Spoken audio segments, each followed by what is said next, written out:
So what are we doing in terms of content today, chat? Well, what is the one thing, because obviously us in America, we just celebrated Thanksgiving. Okay, we just celebrated Thanksgiving. I had a great time, spent time with my family. I was at my mom's house, and, you know, my sister and her kids were there, and, you know, my uncles were there. It was a really good time. We had a fantastic time. But, like, what's the one thing that they tell you not to talk about around the dinner table on Thanksgiving? Politics. Just don't do it, okay? It's just going to cause a bunch of unnecessary drama. You just don't do it, Chad. But one thing that's great about the internet is there are people who know that you should not do that, and they do it for our amusement. And one of those people happens to be Hassan Piker and his Unky Cenk. That's how you pronounce it, right? Cenk? I think it's actually Cenk. Cenk Uygur. I always fuck up his name. Somebody in the chat's going to correct me. But one of those people is Hassan Piker and his uncle Cenk Uygur. They do what they call Cenksgiving, okay? And we have indeed another Cenksgiving. And I thought it would be fun to react to it and just kind of give our thoughts as we go along. Done. Now, we're not going to watch the whole thing. The first 20 minutes or so is just Hassan glazing Uncle Cenk, and I'm just not really interested in that. I've been told the timestamp we're at right now, which is about 20 minutes in. This is where things start to get a little bit interesting. So we're going to resume from there, and we probably admittedly won't watch the whole thing, simply because I just don't know if I care enough to watch the whole thing. But just taking a quick look at the timestamps, we got election talk, transgender rights was a topic, crime was a topic, abortion is a topic, and immigration. So maybe we'll, like, because this whole thing is 3.5 hours long, so we're not going to listen to the whole thing. Maybe we'll get little bits and pieces of each section, just to kind of give our thoughts as we go along. But without further ado, chat, let's go ahead and let's dive into it. Also, what's up, hello, Degenerate AO Tipster? Did you see what I sent in your DM? I don't believe I did. I heard about this. I did hear about this. I won't be talking about that on stream. But I did hear about this. Allegedly, I have not seen it myself, but apparently there are some sex tape leaks of the streamer Destiny floating around, and there's some rumors that Nick Fuentes may be involved in them. Take that with a grain of salt, because I don't know how true that is, but yeah, there's some interesting things floating around on the internet. Personally, I think it's kind of fucked to be leaking somebody's like sex tapes like that. Obviously, not only that, but depending on the circumstances, it could be a crime. But having said that, like I get it. People don't like Destiny. I still don't think that that's appropriate to be leaking that kind of shit. But anyway, that's not what we're here to talk about. It's not what we're here to talk about. Typical Ellen Degenerate derailing the stream. But we love him. We love him. All right, let's go ahead and let's dive into this, and let's see what Cenk and Hassan had to say about the election. Here we go. Oh, can I tell you why they're doing that? So people are now talking about, oh, Kamala Harris might run again, like 41% of Democrats or something. I didn't see the poll, but saying that they might vote for her. Number one, they're saying that because she's famous and she just ran. So that's not a reliable number. But the interesting part is they always say that somebody might run. Like for a while, they put out a rumor after Hillary Clinton lost that Chelsea Clinton might run. They do it themselves. Why? It's to increase their market value. Because listen, Clinton. I know. Because if Kamala Harris says she's not going to run again. I do remember hearing about that, though. I do remember when people were saying, yo, Chelsea Clinton's next. I don't know why anybody thought that was a thing, but I do remember people thinking that would be a thing.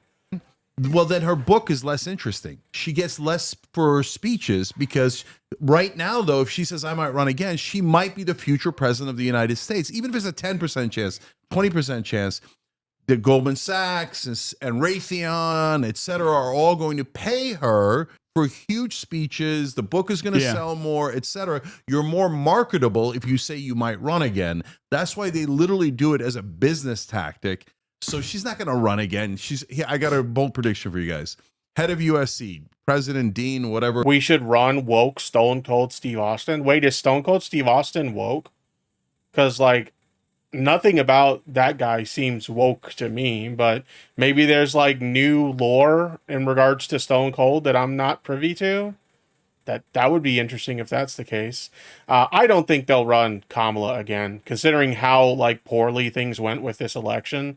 I just don't see it happening. I was talking to another friend, and they say that they think that that's very likely. I guess we'll have to wait and see, but I just don't see them running Kamala again. I don't see that being the case. For USC at some point, because she doesn't want any piece of this. She's so nervous. She's not very good at Didn't Cenk also run a business tactic though? Yeah, there was that whole like him running for president when we all knew that he wouldn't be able to run for president. But yeah, that is true. Stone Cold can be paid to be woke, and that's the bottom line. Cause Stone Cold said so. She's not good at it. She doesn't want to do it. As we found out in 2019, and once again this time around as well. Yeah, she's got no business running. She didn't want to run. She sucks at it. All she has is talking points. That's why I said do a real primary. But of course, all the Democratic leadership yelled, no real primaries. We anoint. In the interest of fairness, this is where I also was. Well, I'll explain my position, but I also said that I think the open primary process would spell chaos and disorder for the Democratic Party, especially so close to the actual election. And I thought because she was a blank slate, that there was an opportunity there to fill that blank slate with actually somewhat good policies. Even if she's not charismatic herself, she could have still, especially after she got locked in with Tim Walz, I was like, oh, this is great. She's going to be forced to like have to defend some of these positions and inevitably maybe even move away from the. I think that was like the craziest thing for me in the moment. I mean, like in hindsight, you can look at the flaws of their campaign and really see that, like, yeah, they dropped the ball in a lot of ways, especially by not appealing to like the working class or whatever, for sure. But like having said that, like in the moment, like with how much hype there was around Kamala Harris, especially when she did her VP pick of Tim Walz, like it seemed like she could not lose. So like in the moment, as the election results are coming in, it was like super shocking to see like the results kind of play out the way they did. But having said that, when you look at it with the luxury of hindsight, it's like, yeah, you know what? They played their cards very poorly, and so it's not super surprising in hindsight that things turned out the way they did. Tack to the right attitude that the Democrats usually have. Of course, wouldn't Tim Walz be able to run again though? I know they didn't. I know they did kind of poor, but I feel like maybe a second time might be the charm. But that's just me being optimistic. That would be an interesting one, I think, like a Tim Walz run. Like I'd be all for that. Like that guy seems awesome. So I'd love to see that. I don't know if they'll necessarily do that. Maybe they'll look at it later down the line as like, you know, he's tainted the same way that Kamala is now because of how poorly they lost. So maybe they wouldn't even consider that. But I mean, there's 4 years for them to decide who's their next runner-up. So I guess we'll have to wait and see. I kept warning over and over again, if she does that, she's going to lose. And she did do that, and she lost. But look, here's the thing. But yes, an open primary, I think, would have put forth possibly, I mean, would have put forth a stronger candidate regardless. Yeah. But we also don't know, like, how chaotic that process would have looked like as well. Who cares? So let's just break it down one by one. You agree that Biden should have withdrawn a year and a half ago? I agree that Biden should have picked a better VP candidate that he knew was going to be the transitional. Can we also like give the right wing a tiny bit of credit here? I mean, they go too far when they say she's just a DEI hire. She was the Attorney General of California. She was a senator from California. She had the was she bona picked fides because she was a black woman? Of course, she was picked because she was a black woman. I mean, Biden said that was the real reason. Oh, what the fuck? Hold on, let me run that back. Did I hear that right? California. She was a senator from California. Biden should have picked a better VP candidate that he knew was going to be the transitional. Can we also like give the right wing a tiny bit of credit here? I mean, they go too far when they say she's just a DEI hire. She was the Attorney General of California. She was a senator from California. She had the was she bona picked fides because she was a black woman? Of course, she was picked because she was a black woman. I mean, Biden said. So you're saying they went too far by saying that she was a DEI hire, but then you're basically saying, you're choosing your words differently, but you're essentially saying she was a DEI hire. Now, do you guys see why everybody is like just waiting for the inevitable TYT like right wing shift? Because like they're just so close. They're practically already there, and they keep denying that that's going to be a thing that's going to happen. But I mean, like, let's be real. Between the dumb shit that Anna Kasparian says, and then now like comments like this from Cenk, it's like, come on, like we all know it's coming. Just fucking do it already. Said that was the real reason why she not only picked. I'll take it one step further. It's not even Kamala Harris that frustrates me about that. It's the fact that Biden said that about Ketanji Brown Jackson, who literally is more deserving of a Supreme Court appointment than most of the other Supreme Court justices, and he still the bag up by turning around and being like, "Oh yeah, I'm picking a black woman, Jack," and it was nutty because like that's the first time we've had a public defender sit on. They're like too close, but no cigar, lol. But I don't want to jinx it. I mean, like, I really feel like, at the very least, it's going to happen with Anna. Like, 100% it's going to I mean, is it really that surprising, though? Look at how many people have come out of TYT and ended up as right-wingers after leaving TYT. So, like, honestly, like, it just feels like TYT is a right-wing commentator, like, production line. You know, they're running on an assembly line over there. People come in as left wingers and they leave as right wingers. Like it's a pretty common thing there. On the top court, like that was not a DEI hire in the way that conservatives mention it. So do you know that I'm against affirmative action? I've always been against affirmative action. And wait, really? Yeah, and the reason I did not know that. Yeah, the reason is because Ketanji Brown Jackson is an excellent Supreme Court justice who's perfectly qualified. So is Sonia Sotomayor. But the minute that any minority, by the way, including us, gets any position of power, respect, etc., what does everybody do? I just got it because they're black. They just got it because they're this. No, I think that's and you think that's just a right wing thing, but it isn't. It gets into everyone's heads. No, I understand where you're coming from, but I respect. No, I don't think that gets into everyone's head. I just think that this is part of your, like I said, inevitable like right-wing shift. You're starting to think like a right-winger. I don't think the average person looks at somebody who is a minority who's getting appointed to like a position of influence and instantly thinking, yeah, that just happened because they were black or because they were Mexican or because they were gay or trans or, you know, whatever the case may be. Okay, like that's not a thing that the majority of people think, all right? Fully disagree. I think that is like ultimately caving in and capitulating to right-wing framing on the issue. The affirmative action conversation has always been a band-aid. I've been told that like the Hassan Reactions channel has put some good like facts like pasted in throughout this conversation. Even people benefiting from AA also can suffer imposter syndrome because of it. I mean, yeah, that's true for sure. That's actually a good point. Capitulating to right-wing framing on the issue. The affirmative action conversation has always been a band-aid solution to like... Because I've definitely seen that for sure, like in situations where like maybe somebody will land a really good job or whatever, and then they start to question, well, did I get this job because I deserved it, or did I get this job just because I'm a minority? Yeah, it happens. Significantly more consequential racial dynamics in this country that have never been addressed at all. I've always looked at things from a class position regardless, and like the real affirmative action is legacy admissions. 100%. Like, we even have a petition on tyt.com to end legacy petitions, because if you're against affirmative action, you have to be against affirmative action for super rich dudes whose dad went to Princeton or gave Princeton $1 million. Okay. Yeah. George W. Bush going to Yale, you know? Yeah, that's totally bullshit. And by the way, you know who else was an affirmative action pick? Joe Biden.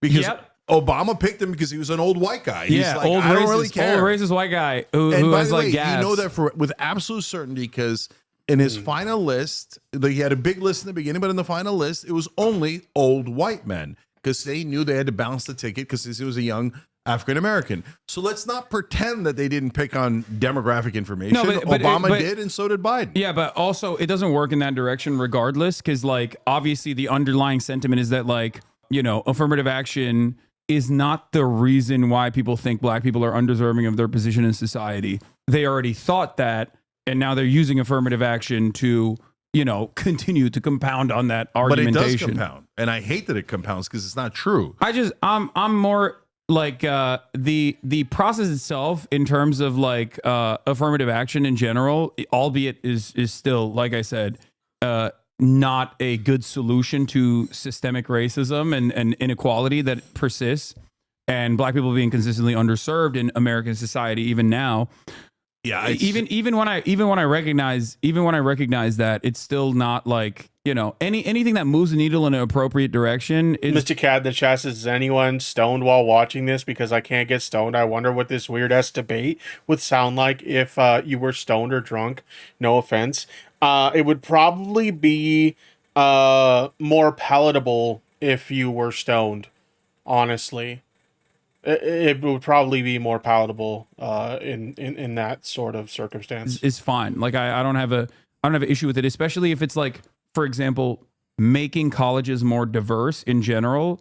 That's a good thing. I don't think that's a bad thing at all, because I do agree with college administrators when they say that America is a diverse country and that we want our student body population to be more representative of the country as a whole. Yeah. And I think that actually makes it a more, like, these are some of my most like rad lib takes, I would say, but I do think that actually makes it a better learning environment in general. When you're a kid from the countryside that has never really encountered black people other than like seeing black people and black culture on television, when you actually go to college and you're in a dorm, and you know your dorm mate is a black person, for the first time you're actually encountering and developing interpersonal relationships with people that you otherwise never would have. So, I think that makes for a better learning environment. So two things about that.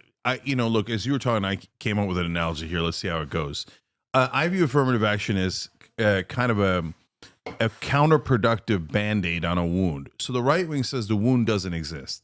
No, I think the wound does exist. I just don't think that the Band-Aid is the right solution, right? Because what the Band-Aid is doing is it's covering up the wound and not letting it breathe and not letting it heal. You're a bit of an accelerationist. Okay, so in that regard. Well, it's a very different accelerationist. No, and but I'm not trying to accelerate racism. I'm trying to end racism. That's what pure Marxist-Leninists say about the welfare state. Okay, it's a Band-Aid. It's a Band-Aid continuation of like of. Yeah, but they're wrong. That's a completely different topic. Okay, I'm just saying. I got you. So, but in this case, so constantly reaffirming and reaffirming, we should think about race. We should think about race. We should characterize everyone on race. That doesn't help defeat racism. It perpetuates racism. So I think it's a terrible idea. I hate that we view ourselves separately based on different categories: race, gender, sexual orientation, etc. It doesn't mean that there aren't things that are going wrong now. It doesn't mean that there isn't systemic racism. It means that there's a better way to address it. And then in terms of the diversity, look, So what is that better way then? Like, if you think that that's not an effective method for dealing with the problem, then what do you believe is a more effective method?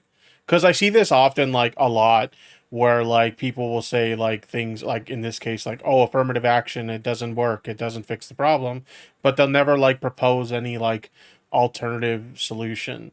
And I'll be honest, I don't necessarily know if like affirmative action is the answer for the problem either.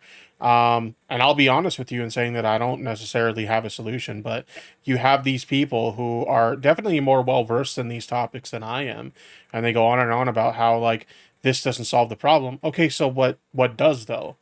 Can you propose something that does, or are you just gonna kind of hand wave that away? Like, I don't know.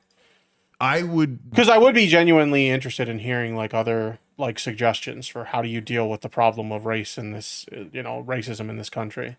Do not affirmative action, but whatever is the appropriate way to put a thumb on. Let me get this straight. The uncle is disagreeing with the nephew. I feel like there's probably some middle ground in there somewhere, but Hassan is further left than Cenk, and so like there are some disagreements there. A scale, but for acceptance into schools based on class, not on race.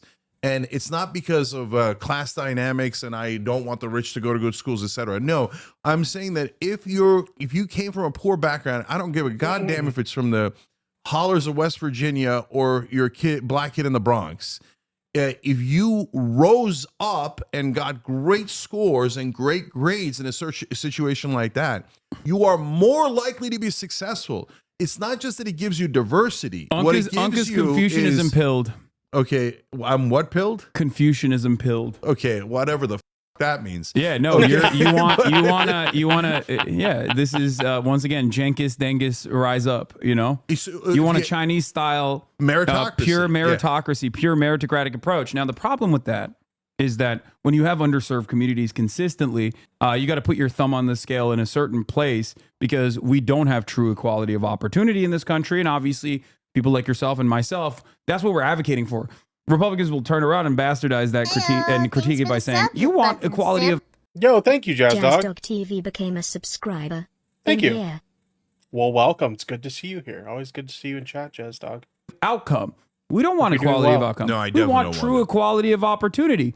And when there's no true equality of opportunity, when black communities are consistently underserved, when you look at the Chicago public school system that is 90% of the state of Illinois' like black and brown student body But class population takes care of that. being consistently underserved, you are getting to a point where people are not being propped up. People are not being propped up to succeed in this process. So I think like you're right. Analyzing it from a class position is good because even though there's a racial dynamic and the racial disparity that exists in the American normal order of business, the violence or the inequalities, the structural inequalities are still dished out on a class-based perspective. Yeah, I mean, the hollers in Kentucky don't have great public schools either. So they also had to overcome a lot, right? So like saying that a black guy at Exeter should get an advantage, but a white kid in the middle of Missouri who's going to a shit public school too should not get an advantage. That makes no sense at all. I don't think that that's what people are advocating for, though. I mean, I don't know. They're I'm not literally advocating for that. 100%. I'm not advocating for that. I don't know So what that's you why mean. I'm I against- don't think people who are. I don't think that like black. See, this is literally right winger logic.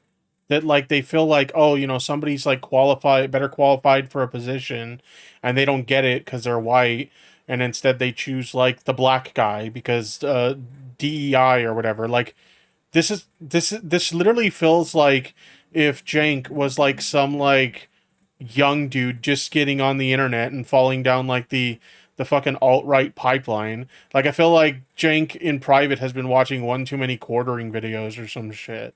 You know what I mean? Like obviously I'm being hyperbolic here or whatever, but like it really does start to feel like that because you're seeing a lot of the same talking points that you hear from like that anti-woke right-wing crowd. Like it's literally the same kind of shit that like Jank's saying here. Activist groups are saying like, no, f- the poor white people. Like I don't. No, but they're saying give an advantage based on race, not class. And I'm saying I 100% disagree with that. Okay, well. Again, Band-Aid solution. Okay, regardless. so back to Biden and Harris. So we both agree Biden should have gotten the f- out of the race. Crazy. Can right? I just say one other thing? Actually, historically the wrong that has been committed is on the basis of race. So I think the solution to that problem, albeit should feature a class dynamic, absolutely will have some racialized component attached to it because Yo, thank you. Dragon Knight Live 94 became a subscriber. Good being around since Boogie helped the tip. Glad I stayed around. Thank you very much for that sub. I do appreciate that. Yeah, that was a long time ago. Now Boogie hates my fucking guts, so it's kind of crazy. It's kind of crazy how things have changed over the years.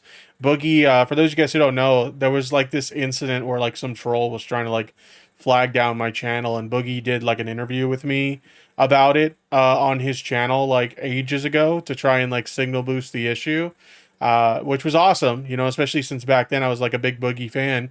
But now Boogie hates my fucking guts because he jumped on the bandwagon of Gamergate 2 because he didn't want to be on the wrong side of history this time. So he was going to go on the anti-woke grift like so many other dipshits are right now. And I called him out for it, and so now he fucking hates me. So, yeah, how times have changed.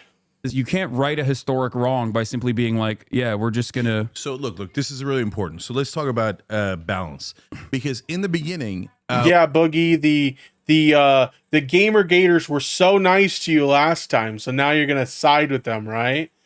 Jesus. When let's take longshoremen or firefighters, they're all white let's say in the South, right, where you've got massive Jim Crow laws. If you deny that and you think, oh no, black people got perfect opportunity in 1940s and 20s and 60s in the South, you're just in a different planet, so there's no point in talking to you, right? So they're at a massive disadvantage, to say the least. They can't get in, and the longshoremen, I get it. Their instinct is, I want to give my job to my son. It's a good job. It pays well, etc. Right? So I want to pass it on to my son. Now, at some point, you have to use affirmative action in the beginning to break through that, because if you allow that to happen, black people are never going to be able to break through, right? So you've got to, in the beginning, say, look, we're taking action based on race because the discrimination was based on race.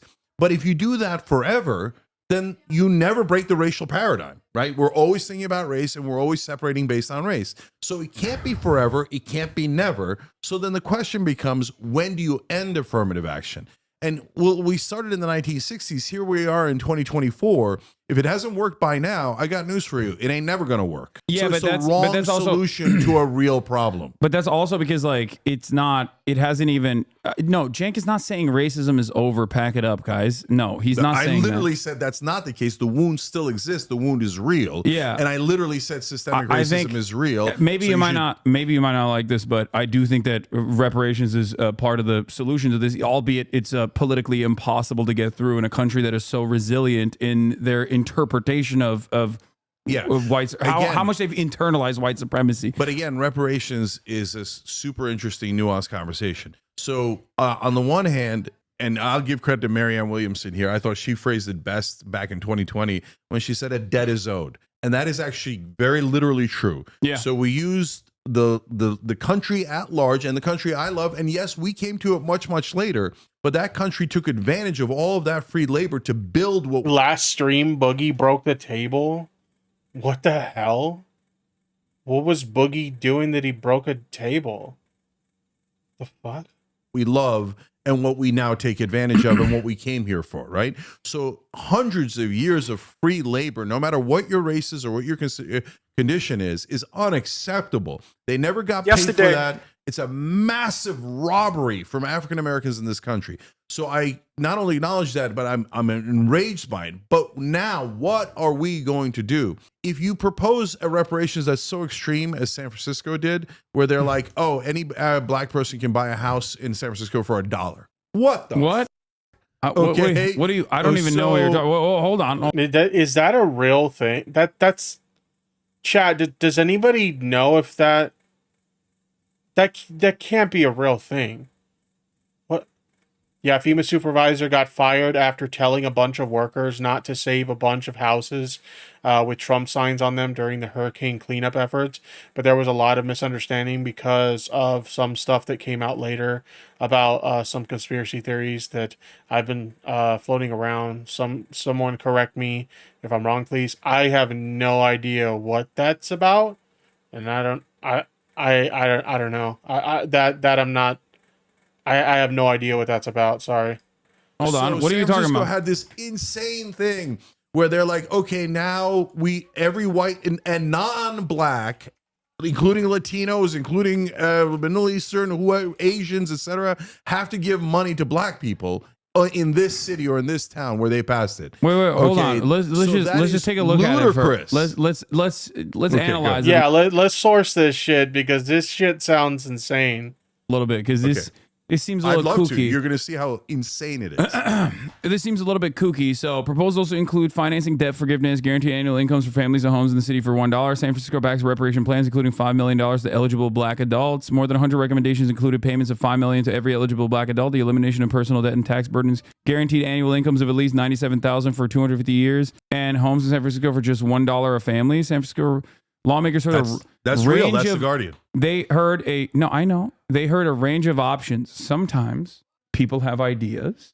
They present those ideas in a situation like this, in like a public town hall setting, and regardless of enthusiastic support by the council. Okay, but here's the thing. This surprises. This is some of the 100 different recommendations that came through.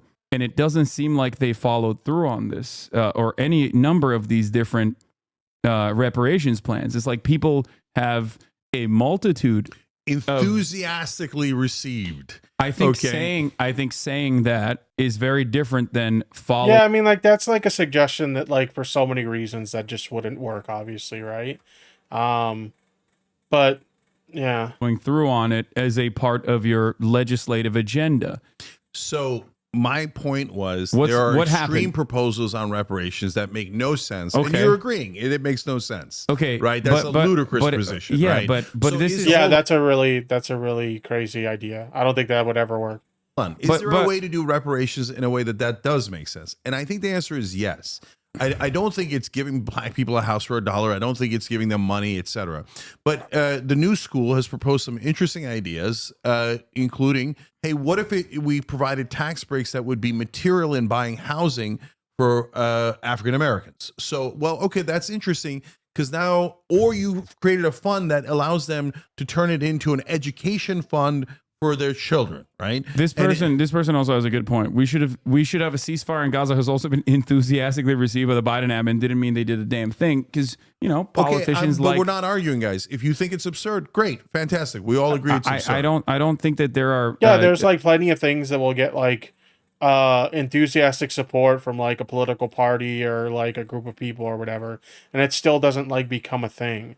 Like, that said, I think it's a crazy proposal. I don't think that proposal would ever, like, actually be an effective way of giving reparations to minority groups. But, like, even so, like just because something is enthusiastically supported by a group of people doesn't mean that it's going to materialize into, like, a real thing. I'm sure that there are some people who think this is a fantastic idea and they could get into an academic... Like, literally, you can have this be presented the way that Cenk is presenting it on like a quartering video, and it like would feel exactly the same, honestly. Like it's just that level of like outrage over something that's never, in my opinion, it's never going to happen. Conversation about it. It's just more so a matter of like the framing of this to make it seem as though like the I'm setting the outer extremes, us. Yeah, but like, okay, so I'm saying when you say reparations, a lot of people are going to say hell no. A lot of people are going to say hell yes. But my point is, but what are we saying yes or no to? So if you take the most extreme example, I say no, and everybody says no. But it's not I'm agreeing with you. That's not the only proposal. I'm just telling you, New School has proposals that are really interesting about, hey, what if it was directed towards education or housing? We promised 40 acres and a mule, and we lied. We never gave them the 40 acres and a mule. Yeah, only reparations were given to slave owners, as a matter of fact, for lost revenue off of the freed African men and women. Yeah. So you see what I'm saying? That you could do it in a way that where middle America goes, oh, I get it. That sucks. That was an injustice. And we're trying a small thing here to make up for the injustice so that it at a minimum, symbolically, to say, thank you, brothers and sisters, for putting up with this shit. Like, I know you didn't do it voluntarily, but you helped build this country and we appreciate you. So get on a page where we understand each other and appreciate each other instead of framing it as I'm taking from you. You owe me and I'm taking from you, right?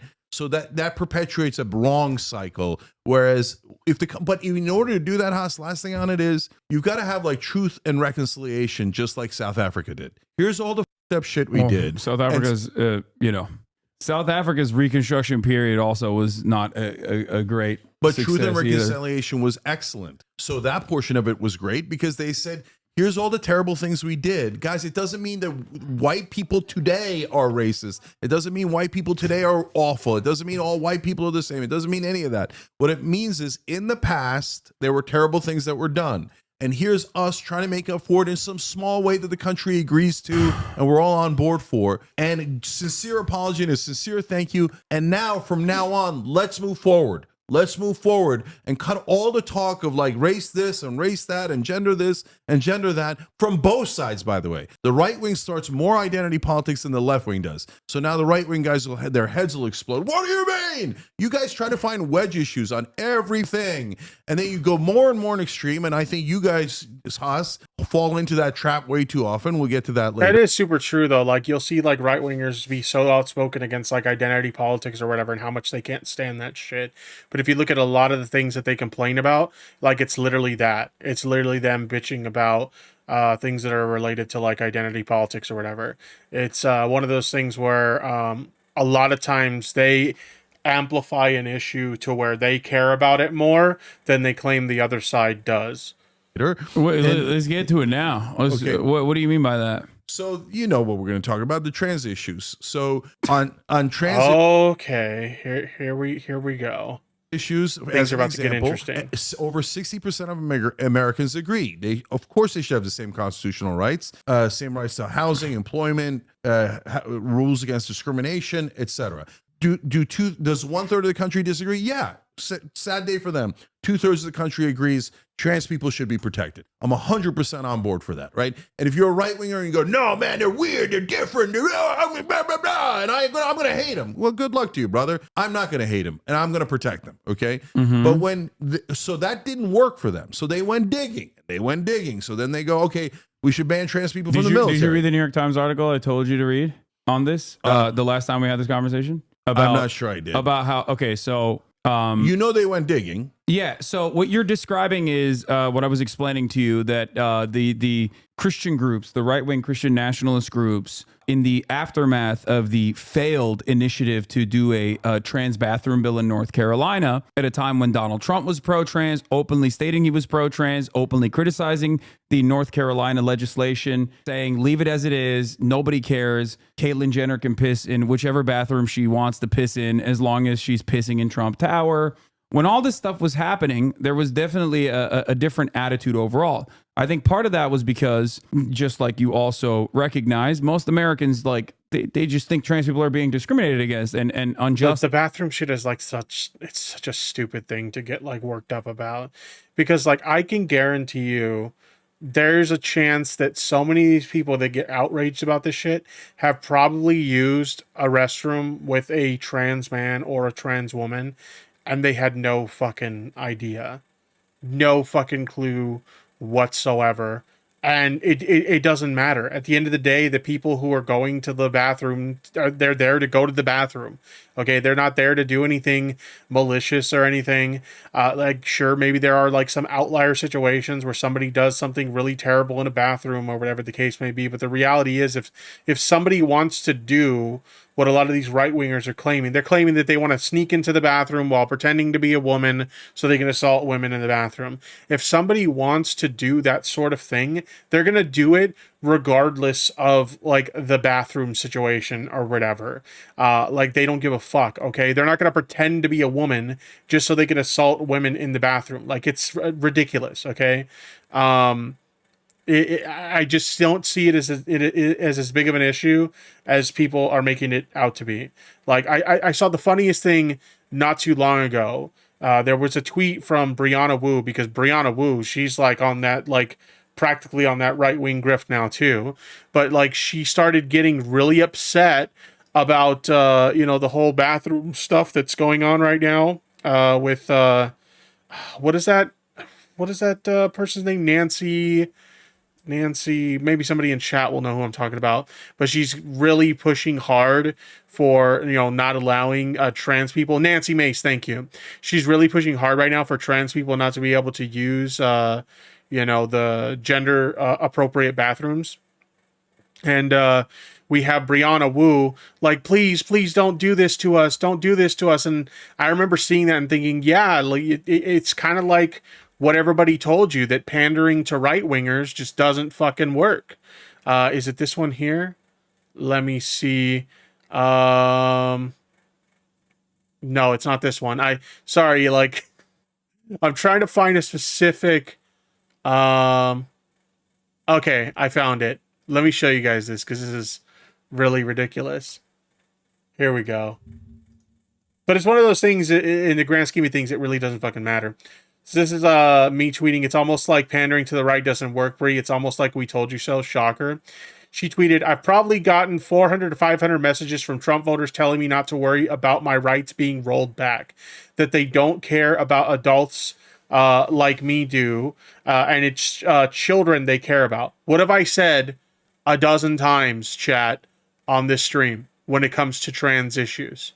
Not even just trans issues. They do it with other things as well. But what have I said probably dozens of times at this point when it comes to, using kids in regards to trans issues? They use the kids to convince the normies. If you can convince the normies that, hey, these people are trying to hurt children, nobody wants to see children get hurt. So you can convince somebody who's a normie and doesn't know any better, oh, I don't want to see kids get hurt. Then yeah, I'm all in favor of this.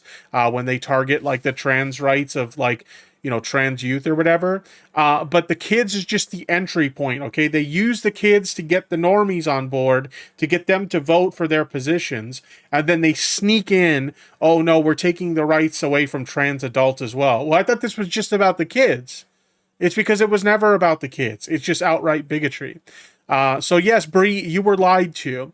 That they don't care about adults like me do, and it's children they care about. But here we are, and Nancy Mace trying to force people like me to use the men's, I'm assuming she meant men's restroom, and Trump isn't even in office. I transitioned over 20 years ago. I have a vagina. All my documents say female. I've been married to a man for 16 years. No one bats an eye when I use the bathroom. Please, MAGA, just let people like me medically transition and live our lives. Like, this is the kind of shit they care about. Like, it's really funny when you'll often hear like right-wingers talk about how like trans people are such degenerates and stuff like that. Meanwhile, they're the ones that give a shit about like constantly obsessing about what genitals people has. It's very bizarre. And the other reason Nancy Mace used to be pro-trans. She's using this for fundraising, in my opinion. Oh yeah, there's tons of evidence of her being pro-trans in the past, but now she's really, really, like, if you look at her Twitter, it's just constant tweets about trans women using bathrooms, like men's bathrooms. It's crazy. Reason was because it just seemed like cruel and unusual for no particular reason. So what these Christian family groups did was go back to the drawing board and hire the likes of, maybe Frank Luntz didn't personally involve himself in this one, but like people like Frank Luntz that would go and focus group and test different messages. Yep. And they arrived at two key points that were resilient. Americans don't necessarily care about trans issues all that much, but they do care about meritocracy. And what is the one place where there's true meritocracy in the eyes of many Americans? Now, there's, still not perfect meritocracy, but sports. Sports is the one area where if you dominate... The sports thing is so dumb, honestly. Now, I'll be completely honest. I don't necessarily know what's the appropriate answer for sports. I think I've seen somebody suggest like putting that decision in the hands of people who are familiar with those sports or whatever. Like they would be more knowledgeable of what guidelines should be in place when it comes to like trans competitors or whatnot. And I think that maybe that's a good suggestion for sure. But I don't know. I don't have all the answers in that regard. That's always something that I've wanted to look more into so I can have a more informed opinion. But having said that, my point here is, though, this is one of those examples that I was referencing earlier of like right-wingers making a bigger deal of something that's not that big of a deal.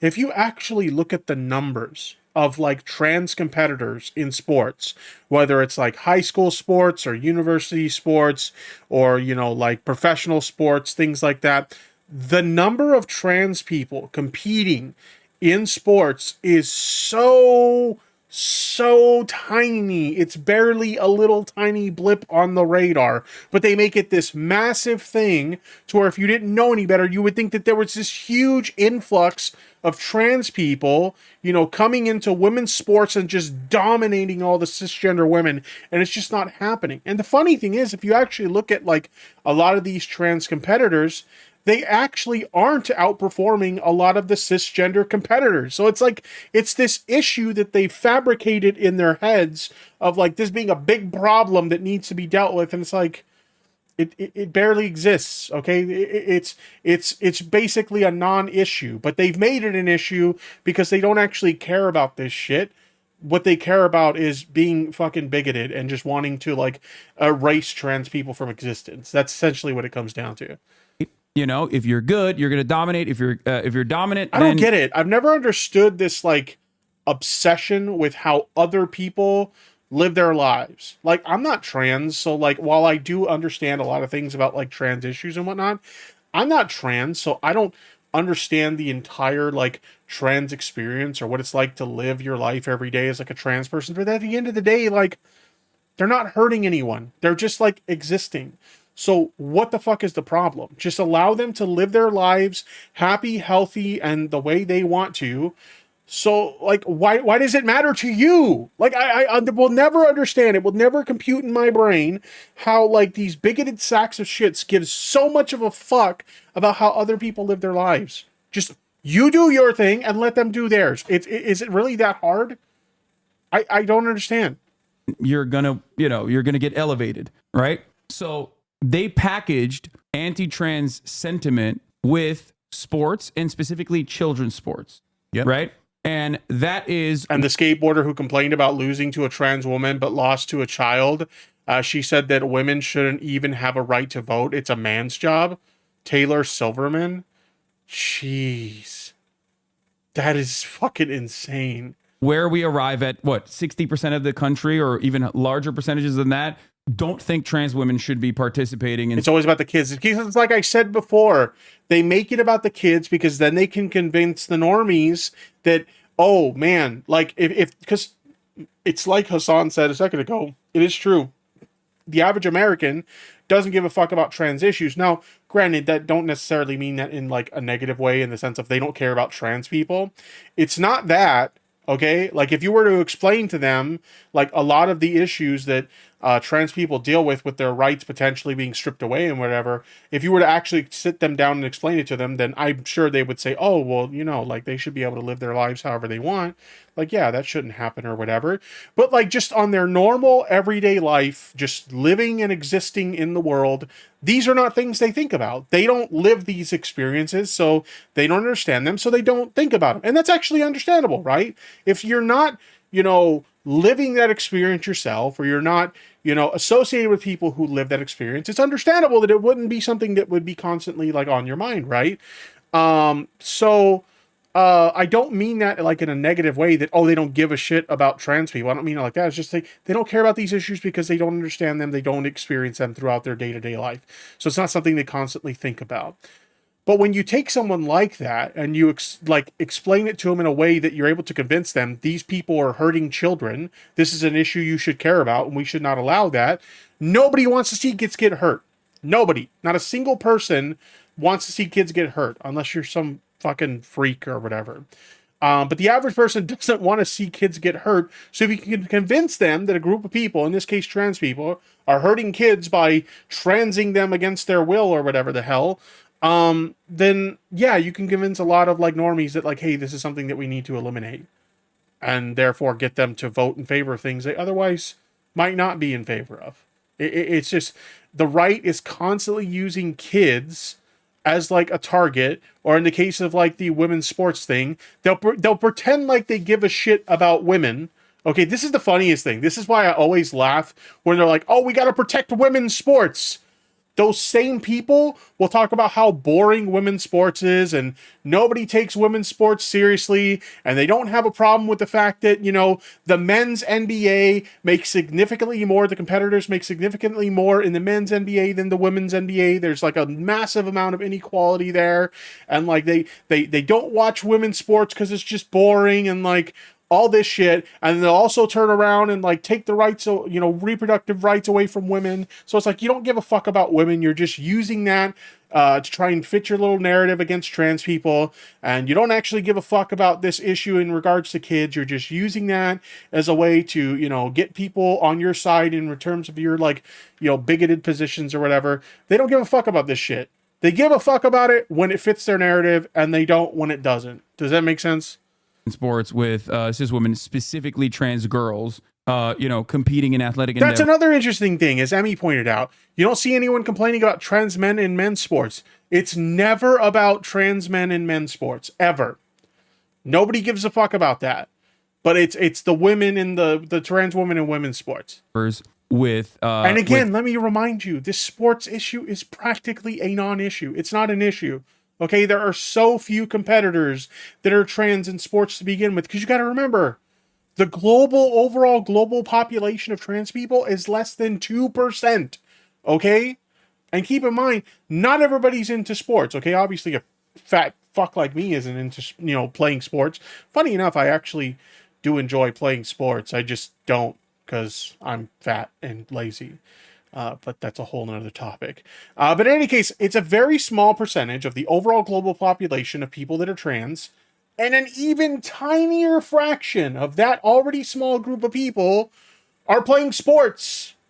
This is a non-issue. This is something they've blown up to lead people to believe that we have all these men, in their own words, men competing in women's sports. And it's not as big of an issue as they're making it out to be. It's not an issue to begin with, but in any case. With cis girls.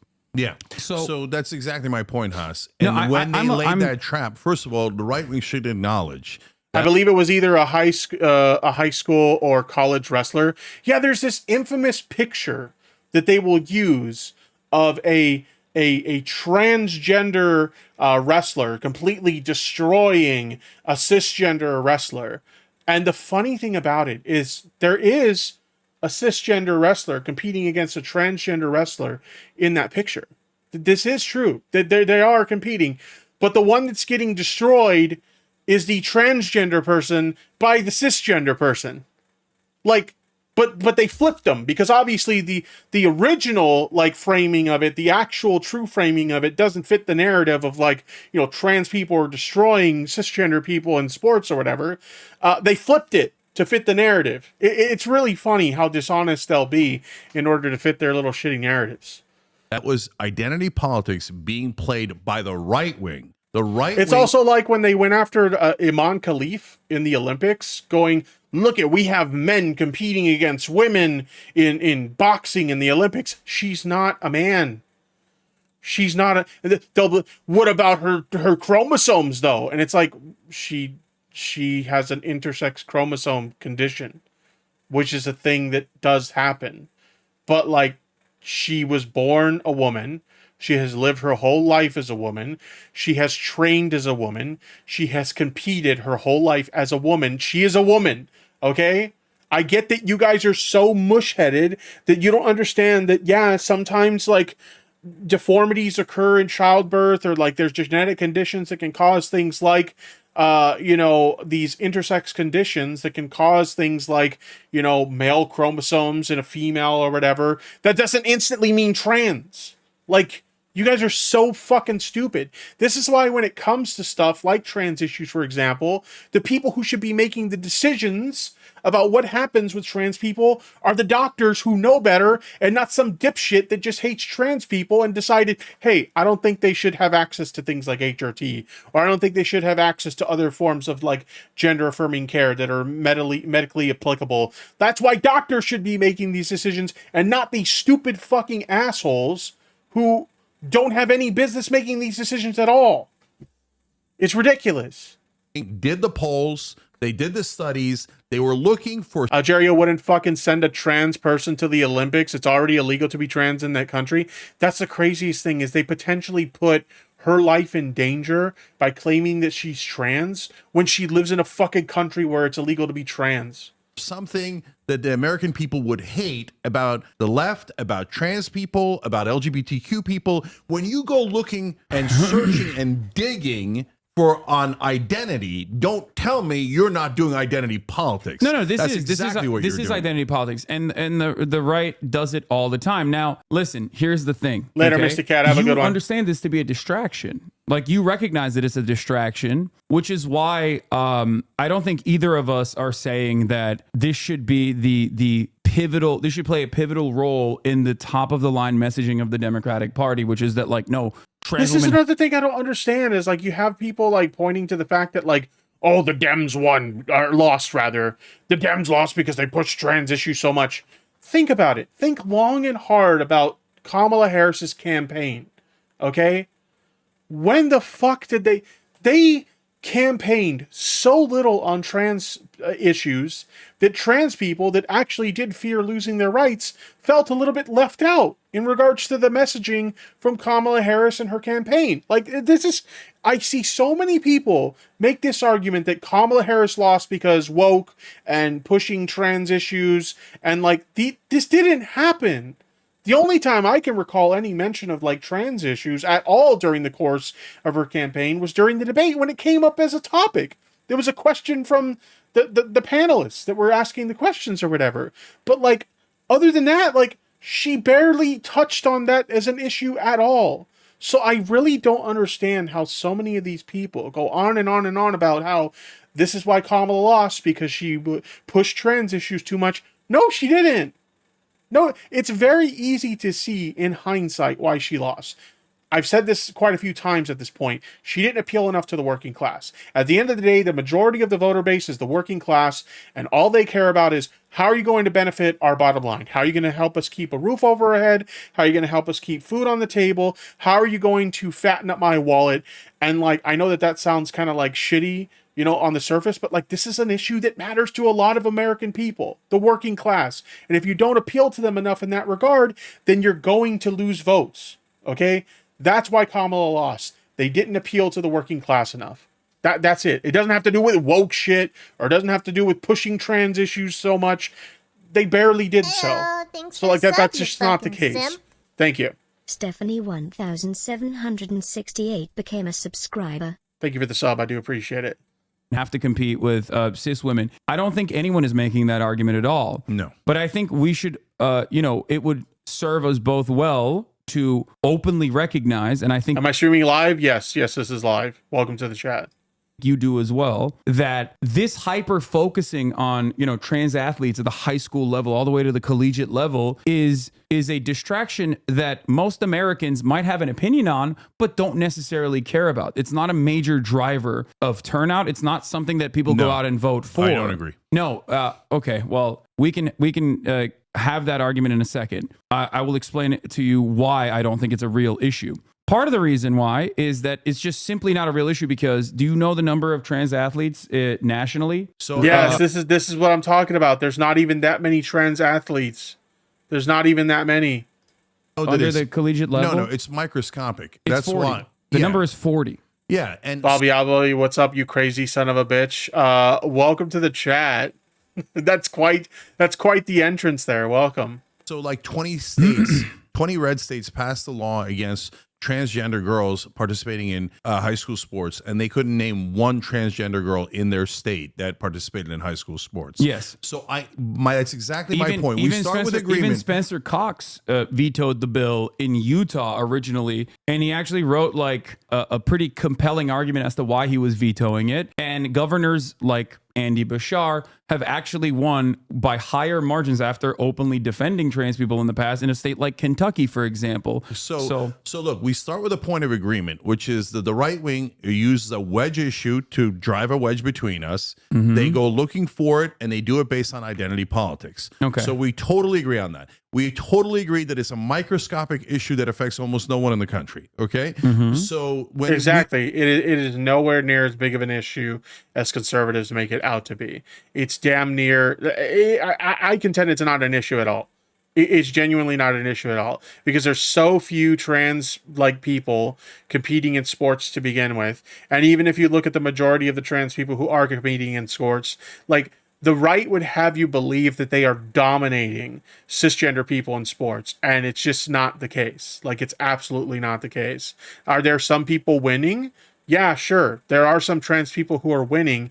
But having said that, when you look at the majority of them, like they're scoring 3rd place, 5th place, 8th place. Like it just depends on the sport, obviously. But like they're not dominating. They're all dominating the way that the right would have you believe.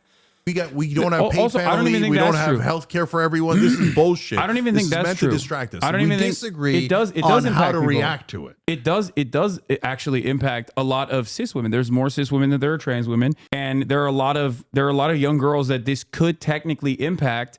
What people don't realize that is if trans women can't compete in women's sports, then they basically can't compete at all because estrogen destroys muscle mass. That's why there are requirements in a lot of sports for like you have to be, on HRT for this amount of time before you can compete, that sort of thing, because then the HRT would like level out your sort of the advantages that the right wants you to believe that they would have or whatever, those advantages would be null and void because you've been on HRT for this long that, like you said, your muscle mass is affected and other factors that normally, like if you're male to female, for example, other advantages that you might have over a female competitor because of testosterone, those things are less effective after a certain amount of time on estrogen. And so that's why they have these requirements within sports that do allow trans competitors. You have to be on HRT for this long. It varies based on sport, but you have to be on HRT for this long before you can compete. So yeah, you're totally right. Because now you have bills like the one in Ohio, the penis inspection bills, like the one that they have in Ohio, where like one of the parents from the opposing team could be like, that's a trans girl, actually. Well, what is your base position? Are you for or against men competing in female categories? Well, first of all, trans women aren't men, they're women. So I am in favor of trans women being able to compete in female sports. Now, having said that, I do think that there are certain sports where there does need to be a little bit more scrutiny in that regard, especially like things like combat sports, for example. But having said that, trans women aren't men. I think we need to make that very clear that that's a very transphobic view because you're literally like going out of your way to misgender someone. I'll give you some charitability and maybe assume that maybe you weren't aware of that, but now I have made you aware of that. So there you go. But you leave that for the doctors to determine who is men and who is female. Okay, I'm again going to give you a little bit of charitability. Maybe you didn't hear what I had to say at first. But trans women are women, and that's the way we view it in this community. And anyone deliberately, saying otherwise, is being extremely bigoted. And so I'm going to assume that you just didn't hear what I said moments ago, and that I'll give you some level of charitability and assume you weren't trying to be malicious. But having said that, if you continue to refer to trans women as men in my community, you will be banned. And then I told you respectful is a loose term with you. If you're misgendering trans women, then you're not being respectful. So this is your final warning. I'm trying to be charitable to you here. Okay? So like, this is your final warning in that regard. Okay? Don't refer to trans women as men or you will be banned. Have to literally go and traumatize this, like, exactly like Stephanie in the chat said, the base level of respect towards trans people is not misgendering them. You aren't being respectful. Yes. So again, I'm gonna be charitable and assume that you're not trying to be disrespectful here. But if you continue to misgender trans women, you will be banned. Girl, who in many instances is not dude, whatever. Bye. Okay, you know what? I'll just do you the favor and I'll just get you the hell out of here. So clearly you're just here to cause trouble. So good riddance. Peace. Basically, it is highly unlikely that that person is trans to begin with. So and, look, and again, it ends up harming. Imagine coming to like a progressive community and getting mad because they won't let you misgender trans women. Get the fuck out of here. Ends up harming cis women even more than it ends up harming trans women. So that's look. I said this exact same point on trigonometry, and their audience hated it. But this is the reality. The reason I make a distinction between high school and professional sports is because in high school, what you're saying is, like Ohio, if I really want to institute this, even I think most people say who say they support trans women participating in sports do not. I think most people privately do not support this, but publicly they say they do. Look at the election. We just kind of went into this earlier. The election results have nothing to do with showing whether or not people support or do not support this issue. The biggest problem with the election was that the Dems did not appeal to the working class enough. PV Movies became a subscriber. That's the biggest issue here, is that they really needed to do more to tell the working class how they're going to benefit their bottom line, and they didn't do that. And because of that, they lost. Thank you for the sub. Even though it affects almost no trans or cis girls if in the world in Ohio as it is, but if I go to implement it, now I got to check everybody's genitals, and there's got to be a genital checker, right? And let me guess, tons of Republican older men are going to volunteer to check the genitals of our high school kids, and I hate it. I don't want I it. said it earlier in the stream, and I'll say it again. The majority of American voters, they don't think about things like trans issues or trans women in sports or, all these other issues that like progressives like myself really think about. The things that really matter to them is, how are you going to make sure that I make more for my work that I do at work? How are you going to lower my taxes? How are you going to lower the cost of living? These are the things that the average everyday voter cares about. And the reality is, Kamala and her campaign didn't do enough to convince the American voters that they were going to help them in those regards. And that's why they lost the election. It's like a groomer, pervert, factory. Exactly. It's a harsh reality, but it's true. Trans issues, it's definitely in the chat says, trans issues are on the bottom of the priority list. 100%. And they're going to probably put Jim Jordan in charge of it. No, okay? But when you get to the professional level, you get to the Olympic level, you guys make a giant mistake. You fall right into their trap. The reality is, as harsh as it may sound, the reality is that progressive voters like us, where these are big mainstay issues for us that matter a lot to us, the average American doesn't think about these things. I won't go as far as to say the average American doesn't care, because I think that some do, but it's not something they think about every day to the point that it influences their vote as much as conservatives would lead you to believe.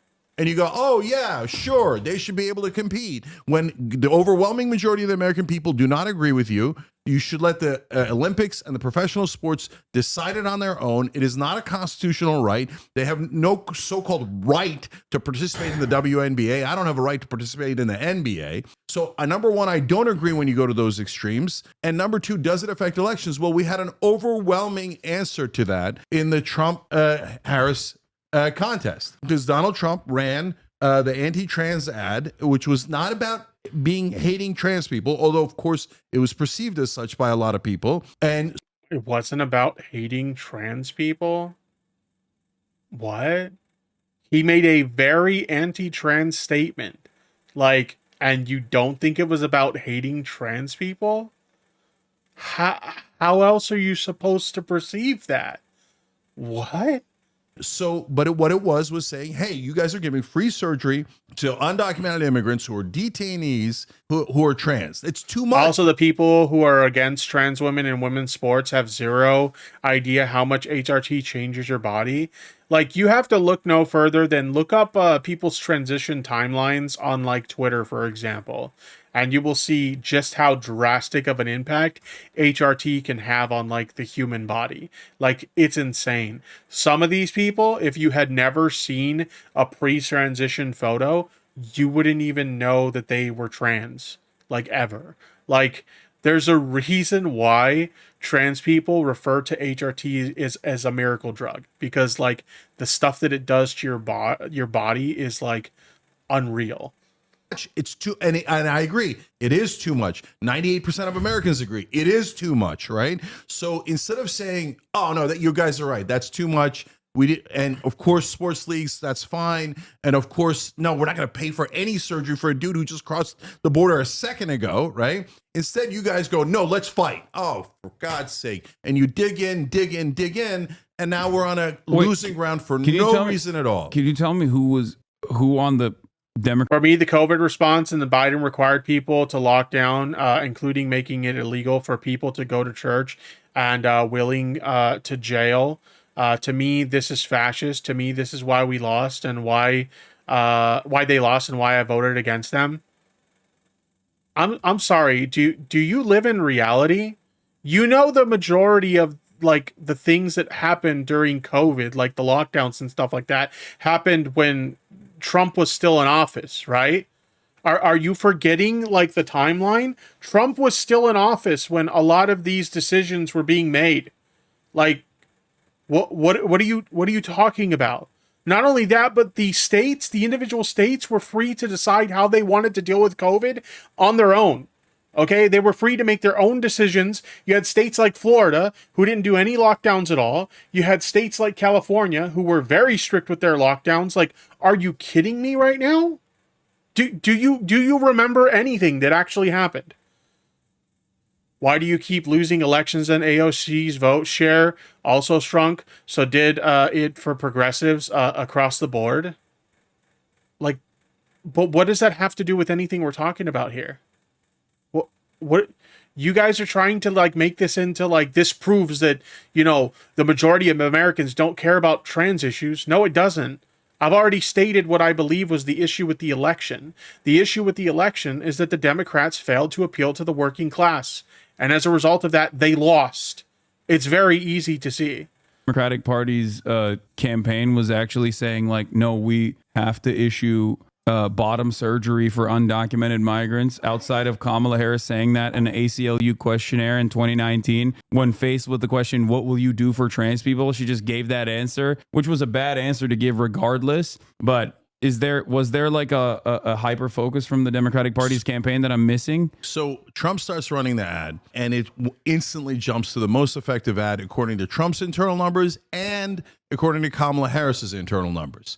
So at that point, that's also not true. David Plouffe literally said on the Pod Save America autopsy that they engaged in that the ad actually wasn't all that impactfed at all. Yeah, bullshit. Oh, you don't saw believe him it? say that. I know it's not true because Future Forward, the biggest PAC that Kamala Harris said that the Charlemagne the God version of that moved the national polls by not the national polls, but for people who viewed it, it moved the numbers by 2.7 points nationally. Okay. That is gigantic. And they said it was the most effective ad Trump had. That's why he then doubled down and quadrupled down and wound up spending 20% of his entire ad budget on that ad. I think because both sides thought it was the single most effective ad. I think that's literally the reason why Kamala Harris was able to actually catch up to Donald Trump on not only the economy.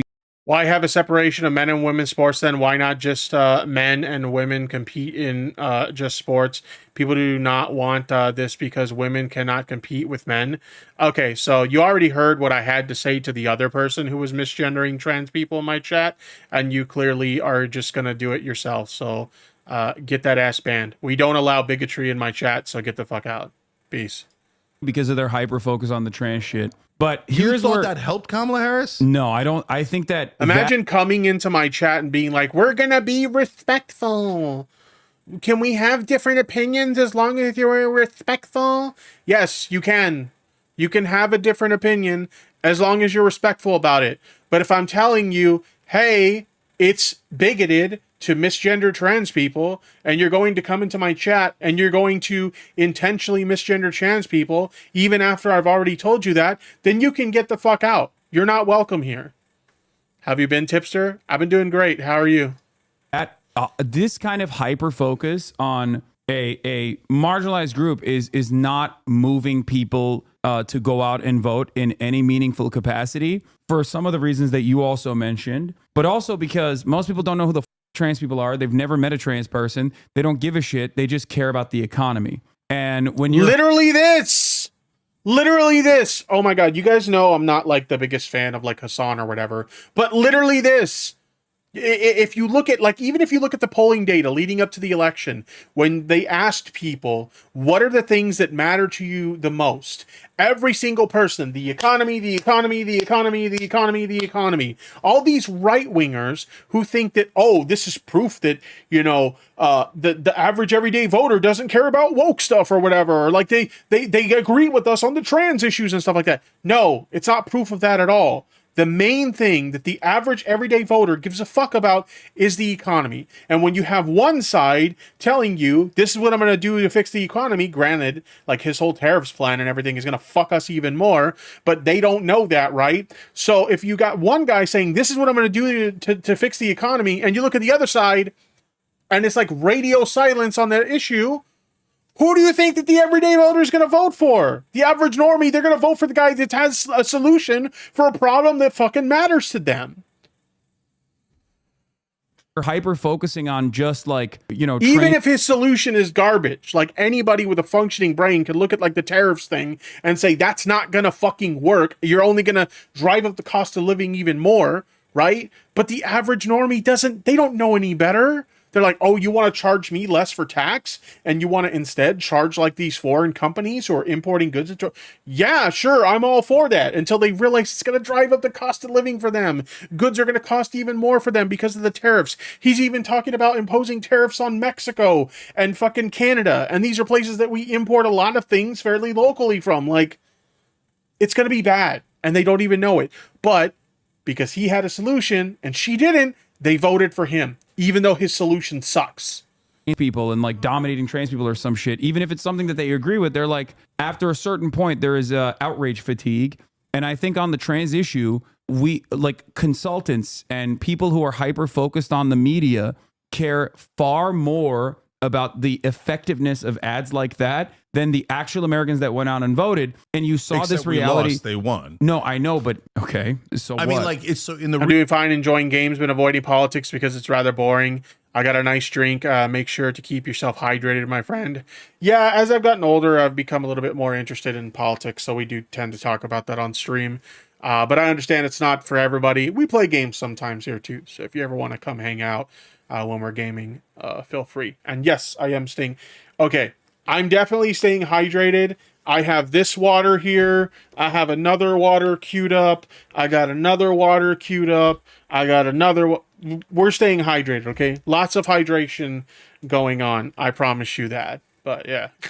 Real world, they won, we lost. In the, that's why in you the have to world look at, of that's why you have consultants to, where they look at polling, that's why you have they to won, look, we lost. That's why you have to look at the broader campaign and what Americans were concerned with and why they voted in the ways that they did. And I think Haas, here's your where you and position- I agree on. So your position is, even though both sides overwhelmingly say that ad was the most effective ad and it moved people and it cost Kamala Harris tons and tons of votes, you disagree. Yes. And the reason why I disagree with it is because, well, I don't completely disagree with it. And I'll explain to you why. And I think you and I are going to be in agreement with this. I think that the only way that that ad is even remotely sticky when, you know, or even remotely effective, when I still question the legitimacy of how effective the ad was, because there's plenty of examples. Yeah, I don't even think the ad was that effective either myself, but that's just my personal opinion.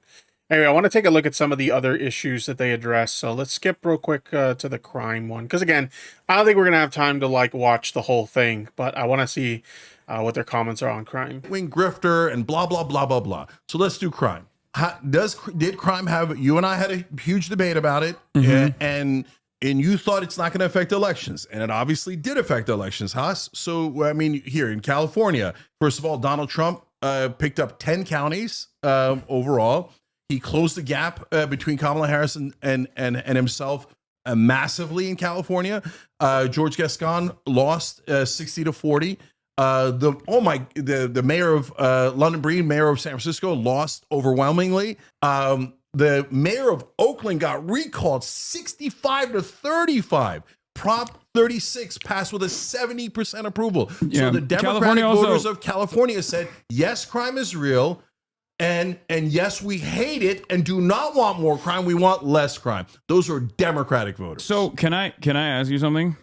Do you think that Californians love involuntary servitude, also known as slavery, in their prison structure? So no, you guys. That's exactly my point, Huss. So that's a. So they there was voted for it. No, hold on. There's a prop that Hassan's talking about here in California that basically said we should get rid of slavery in the prisons, and it lost. And that's terrible that it lost. And my thesis on why it lost, when of course the Democratic voters of California, if they understood, That's crazy to me that one lost. You would think here in California that one would have passed with flying colors, but it didn't. That was insane. what that meant, would say, oh, no, I don't want slavery in prisons. That's crazy. Yeah. But they voted against almost every left-wing ballot measure, including minimum wage, because they thought, oh, the left wing is the extreme wing. They're the pro-crime wing. They're the pro-super extreme positions. So even if I'm a California Democrat, I'm voting no on everything. If a Democrat proposes it, no. And that's why we got slaughtered in this election. So, okay. So number one, you and I both agree. Well, If I were to ask you, I think, do you think the people of I think it's insane that like Cenk thinks that those are like extreme positions. Like this is the guy who runs the network TYT that's supposedly like the progressive network. And the fact that he thinks things like the issues that he mentioned there are extreme, that's insane to me. Mississippi are more, are more progressive than the broader California electorate, you would probably say no. No, yeah, culturally no. And having said that, in the state of Mississippi, when that same exact ballot initiative was clearly defined as slavery, it passed overwhelmingly. They voted against. They voted against slavery in the prison structure. Do you see how that makes my point? No, my point is that the way you frame things certainly matter. It matters a lot because most people are not paying attention to anything. That's why you had people searching if Joe Biden had dropped the day before the election. That's why communication matters. That's why who you define as your enemies matter. That was wild to me that there were so many people that, like, if you looked at like the Google search results of like searches that people were doing related to the election, there were like a big influx of Google search results for people that didn't realize that Joe Biden dropped out. Like the few days before the election actually took place, there were people that didn't even realize that Joe Biden had dropped out. That's so fucked. But if we're going to talk about so perception is important. And narrative. Part of me wonders if to some degree that also played into some of the election results. People like, well, I don't want to vote for Joe because he's clearly not competent enough to run again, not realizing that Joe wasn't even on the ticket anymore. Dude. In many instances is more important than the truth, right? I don't think that was a significant factor, but I wonder if that did come into play for some people. With that, especially in this day and age. So framing matters a tremendous amount. We agree. Yeah, framing matters a tremendous amount, and also narrative is more important than the truth. I think this is something that you would agree with as well. Then again, you get into short run, long run, but yeah, it's super important. It is. I mean, this is a narrative. This is super important. This is almost a callback to the Alan Lichtman conversation, right? Like disinformation played a big role. It's not just disinformation. It's also information that's coming out of like legitimate sources with authority, like legitimate outlets of information that people still trust, like their local news stations. 90% of it is owned by Sinclair Broadcasting. They're super right wing, yada yada. But also newspapers, national newspapers, things that people care about. Fox News now dominates the media consumption by 73%. Last time I checked, it's an insane number, right? So in that process, I think something that fell apart for the Democrats and their unwillingness to actually fight back and counter message on anything because they're cowardly was the issue of crime.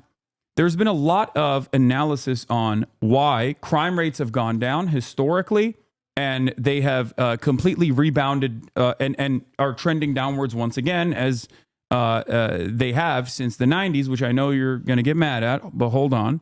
And that most surveys conducted on the matter show that Americans think that their neighborhoods and the crime has not increased in their neighborhoods, but actually crime has increased elsewhere. So why do they think that they're safe in their neighborhood? This is a really common thing, and like especially like a lot of like right-wing commentators, you'll hear them constantly go on and on and on and on and on about how crime rates are so high now. But when you actually look at the stats, crime rates have gone down significantly over the course of the past like several years or whatever.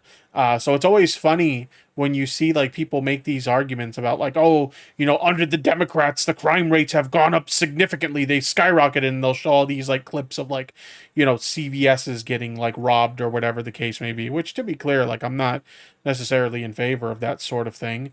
But having said that, like they'll use these clips to try and like back up their statements about how crime rates have increased significantly. But then when you actually look at the data, the data doesn't match up. The data shows otherwise, that crime rates have dropped pretty substantially over the course of the past several years. Neighborhoods, but they still feel like crime is exploding in the country.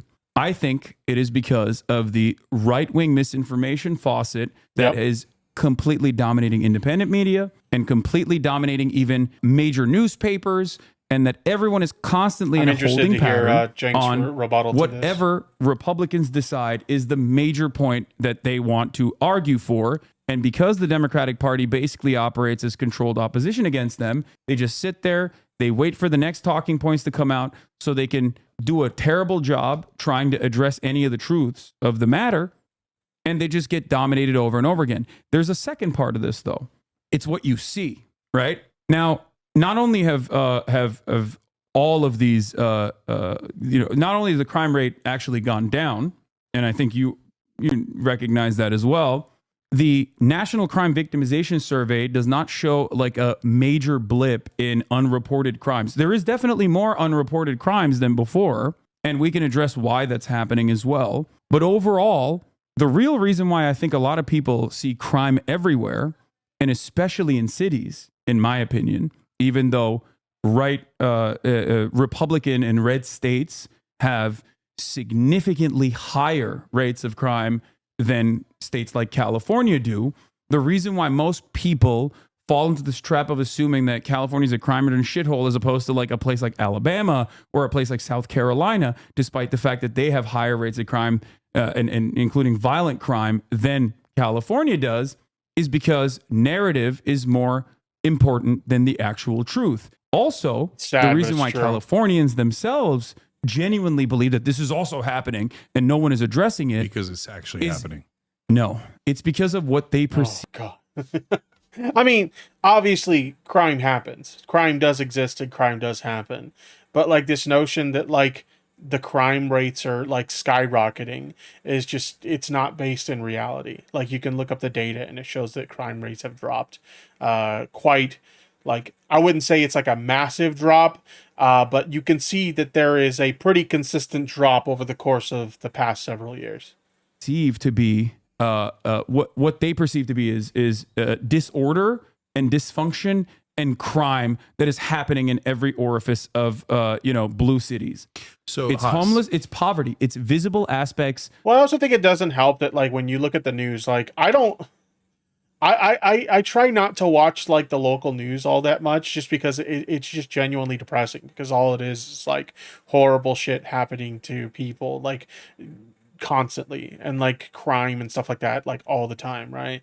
It's just really fucking depressing to watch. Like, I get most of my news from the internet, which, to be clear, isn't any less depressing. But having said that, it's just like all you see in the news. If you turn on your local news station, it's just like, here's all the horrible shit that's happening within your local jurisdiction, right? So, like, I think that that's also a factor as well, is that when people are watching the news, like, you don't hear, happy-go-lucky stories in the news. All you hear about is, this person got murdered, this place got robbed, this, that's all you hear about in the news. So I think that that also plays a factor into people thinking that, like, crime rates are actually going up, when in reality they're not. They're actually going down.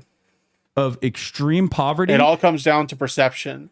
There was, like, a phrase that one of my coworkers used to use all the time in regards to some of the stuff we deal with at work from time to time, that perception is reality. And I think that also applies here, that a lot of times for people, perception becomes reality for them. That in many instances can actually be a crime, or will sometimes be criminalized. Homelessness, trash on the streets. You see someone doing drugs on the corner of the street. Extreme left positions that have fucked us. This is Gavin Newsom, the extreme leftist. But he does agree with you guys. He No, was he on doesn't. your side on Prop Gavin 36. Newsom. He was Gavin on your Newsom, side on Prop 36. the person who physically went and cleared a homeless But encampment is only on my after he side. encouraged them for 3 to 4 years straight. No, because he thought you guys were you right. and I are in agreement if we hate Gavin Newsom, but maybe not on the same basis. I hate Gavin Newsom because he refused time and time again, despite numerous ballot measures that wanted to fix one of the most significant, most consequential aspects of why homelessness persists in a state like California. He refused to do it because he's backed by the same corporate investors that say, do not fix the housing market. Do not touch the housing market at all. Housing costs must always... As somebody who lives in California, housing is so fucked here. Like, I have a pretty good career. I gotta be honest though, I don't know if even somebody like me who has a good career, I don't know if I'd ever be in a position to afford to buy a house. You really have to have dual income families where I live in California in order to be able to afford a home and afford to, like, you know, basically meet the needs for your family in regards to the cost of living here, because it's so fucking ridiculous. And for, you know, me, for those of you guys who don't know, my wife has a disability. She can't work. And so I'm the sole provider for me and my wife. So home ownership for us is a very unlikely thing. It's probably never going to happen. It's insane, the cost of living here in California. It's really nuts. Go up. The number one reason why homelessness persists, the number one reason why homelessness exists is because people get priced out of the market. When people get priced out of the market, they start living in their cars. When you start living in your car, you no longer have access to running water. You can't clean yourself. You lose your job. Your job attainment goes away. When you lose your job, you fall further down that pit until you arrive at the homeless guy that has been traumatized by living outside and looks like a crazy person, is probably experiencing significant mental health complications and doing drugs to self-medicate in that process. And everyone sees that and goes, that's crime. Why is no one fixing this? No. And that is the major issue. It's not. It's I haven't gotten in here in like 20 minutes. So let me address crime. Oh, first of all, you've definitely talked a lot more than me. I've given you all the space. Okay, listen. So let me address crime, then we'll get to homelessness. Jake talked about 20% more. That's funny. Holy shit. So on crime, you have to separate out national numbers from local numbers. Why? Because Tennessee didn't do the same things as California and New York did. So you have to look at, okay, when they tried different things, how did it work out? So the national numbers are totally irrelevant. So when you get to California, I looked it up this morning because I knew we were going to have this discussion. So pre-pandemic to now, violent crime up 15%, homicide up 15%. By the way, crime is complicated. Not every What? He said he what the fuck? crime up 15%. So you can even see it. Like, I'm glad they actually brought it up. Like, you're looking at the data, and the data shows that, you know, we're seeing like a significant drop in crime since like the 90s. There are these little spikes that happen where it goes up briefly, but for the most part, it's still on a very much a downward trend. Homicide up 15%. By the way, crime is complicated. Not every number goes up and down in the way that you would expect, or goes up all at once or goes down all at once. What year to year are you comparing? 2019 to now. Okay. So yeah, so like because we did a lot of the reforms in 2020. 2019 to now. So let's pull that graph back up. 2019 to now. So 2019, I guess, would be right about here, and we're showing a downward trend since then. So where is he pulling this data from? Crime is complicated. Not every number goes up and down in the way that you would expect, or goes up all at once or goes down all at once. What year to year are you comparing? 2019 to now. Okay. So yeah, so like because we did a lot of the reforms in 2020, okay, but it's also complicated because the pandemic actually drove crime as well. So there was a number of different factors that in. But did crime go up? You're saying no, it's just a narrative. It didn't really go up, but it did. No. So violent crime went up 15%. Homicide went We up. just saw the graphs. It didn't. 15%. And it's Hold gone on, let me down. finish. Well, no. This is overall last 4 years. Okay. So yeah, it was spiked in 2020. Yes. 2020. Germany built 4 million apartments in 1 year. USA has the money to build much more and solve housing problems. Yeah, it's insane that it doesn't happen, but you're totally right. And 2021. Yes. Then it started to slowly come down, and last year it came down a little bit. But now, where is it? It's still 15% higher than when we started on violent and crime and homicide. And from where we started, it's now up 29% on retail theft, 43% on auto theft, and 52% on car accessory theft. Those are real. People feel that. Everybody's had their All of those crimes are crimes of economic despair. This is true. And even if we go back to the graph, where are we at right now? We're at 1 minute 30. We're at 1 hour and 33:17. Let me go back to the graph real quick. Where was the graph? I'm trying to find where they brought up the graph. I can't see it. Maybe it's a little further back. I don't know. But if you look on the graph, if you were to run it back, there was like a very slight uptick in things like robbery. So that is true. There was an uptick, but it was such a slight uptick. Like he's saying that, what did he say? There was like 50 something % uptick or whatever. Like, it was such a minor blip on the radar. The U.S. really hates homeless people.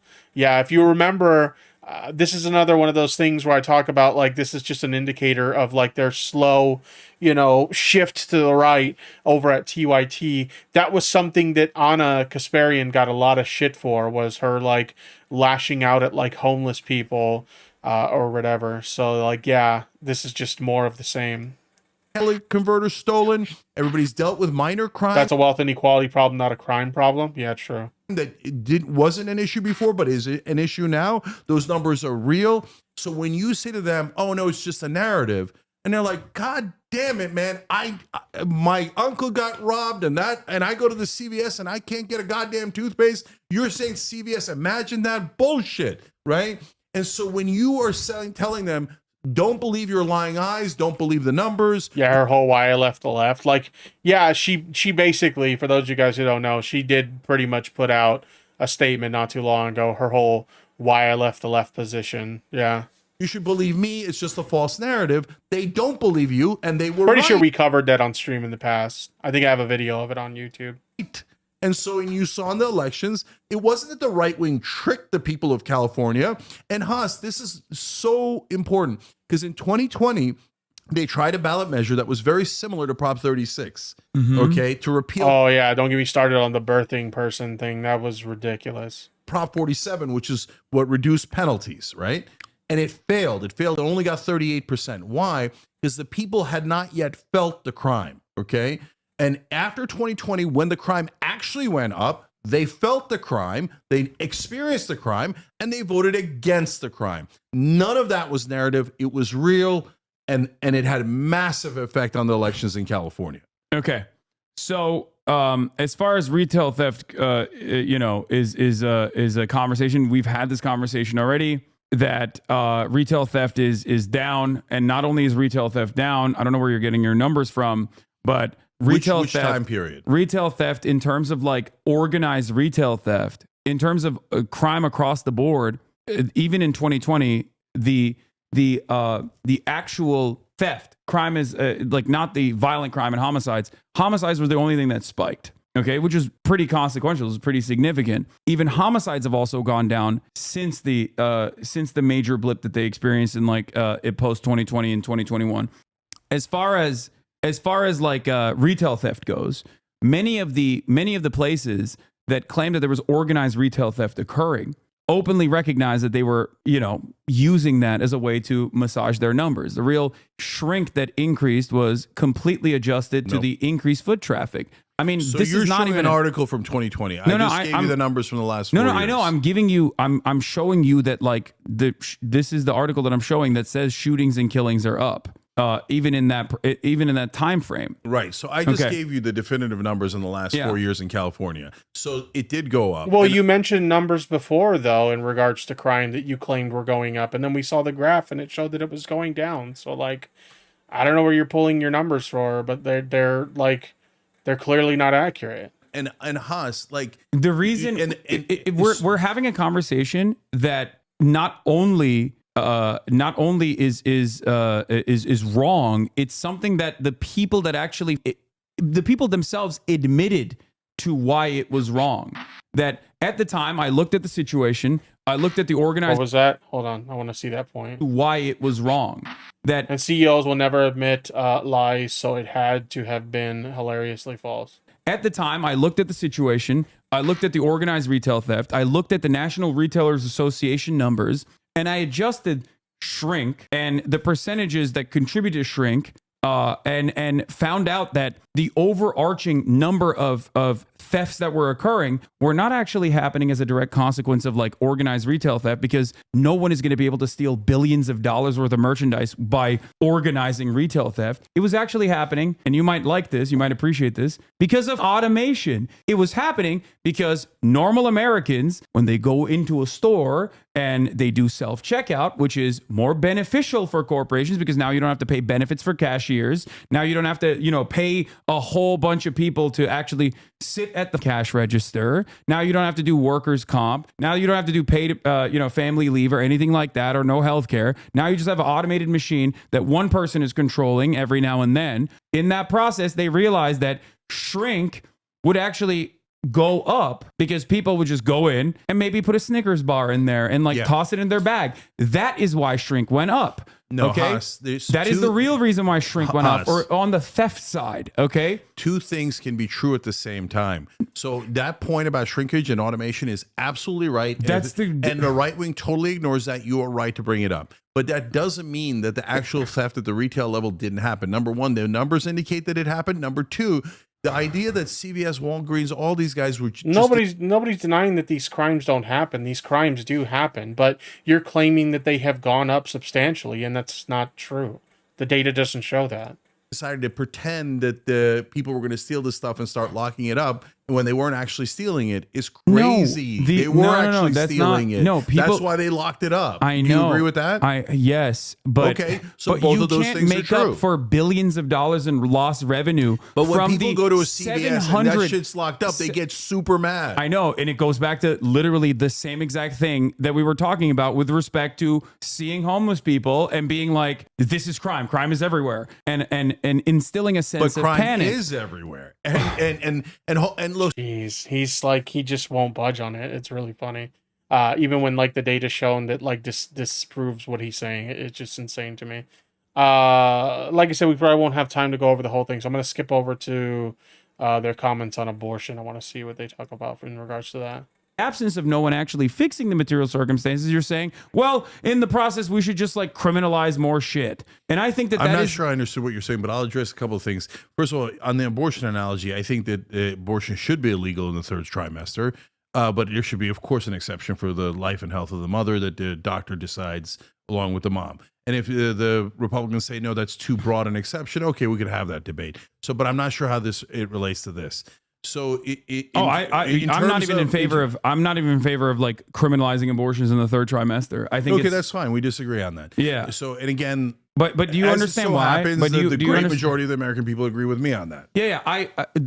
My job as someone with a perspective is to try to get other people to understand where I'm coming from on this issue, and I think I can try and communicate. I did as to why criminalizing third trimester abortions, which is an incredibly rare procedure to begin with. It is incredibly rare. It's an incredibly rare procedure to begin with. Is only adding additional legal hurdles in an otherwise incredibly traumatic experience that the carrier is going through. What it's doing is completely unnecessary. Making your position look extreme for no reason. This isn't another one of those like situations where like it's right wingers making something seem like it's a massive issue that needs to be dealt with when it's really not that big of an issue at all. When you're talking about something like third trimester abortions, somebody who wants an abortion isn't going to wait till the fucking third trimester to decide, okay, now's the time. Now I've decided I don't want this child anymore. Go ahead and abort it and get rid of it for me. That's not what that's for. Like a lot of the times when you're seeing somebody have a late term abortion,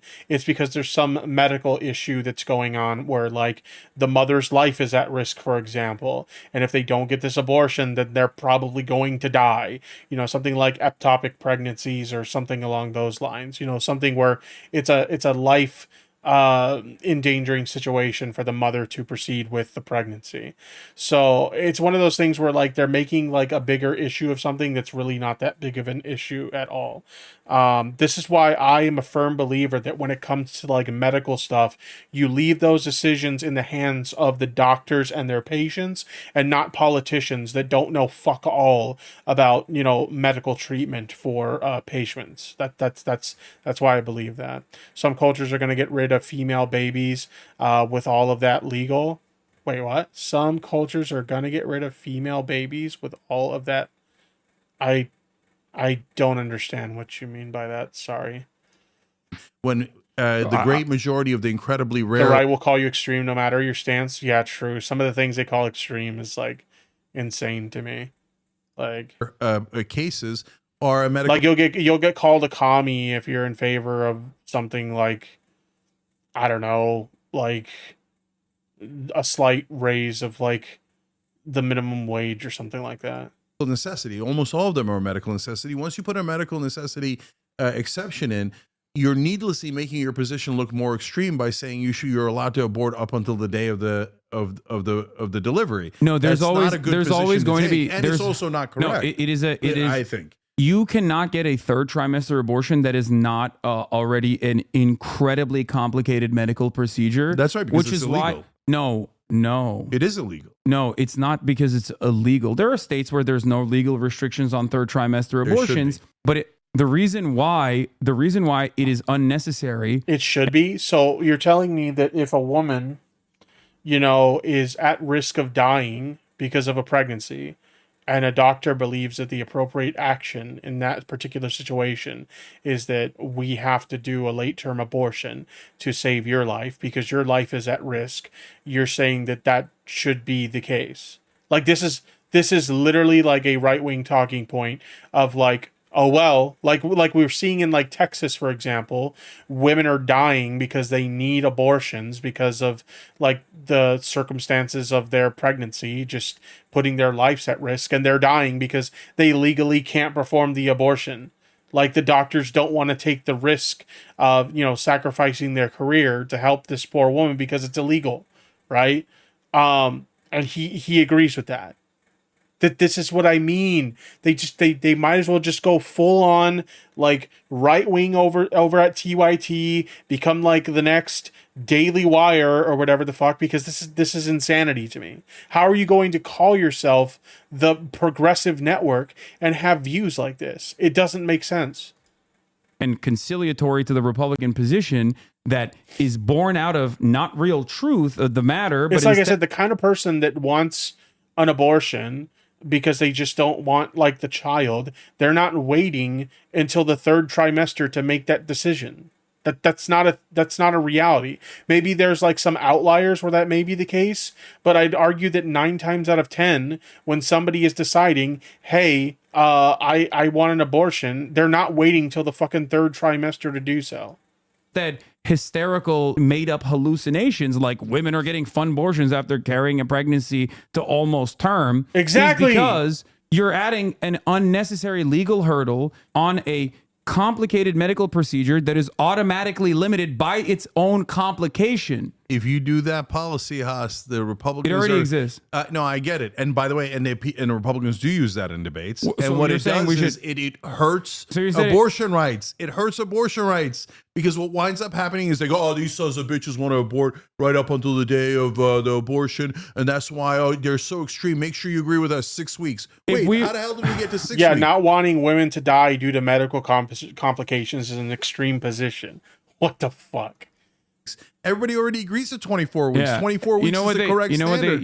24 weeks protects almost what they all say after women. that? You know what and they- you to protect the women beyond Now that. they say post-birth abortions. It's ridiculous, but they're going to then keep when you have repeating the it. Yeah, correct- that's true. That's a thing that right wingers claim is happening as well. Post-birth abortions, like that's not a thing. That's not a thing that happens. It's ridiculous that anybody actually believes that. Position They're that the gonna- great majority of Americans agree with, you could easily beat We've back heard Donald Trump state numerous times that he believes that that's a thing that happens.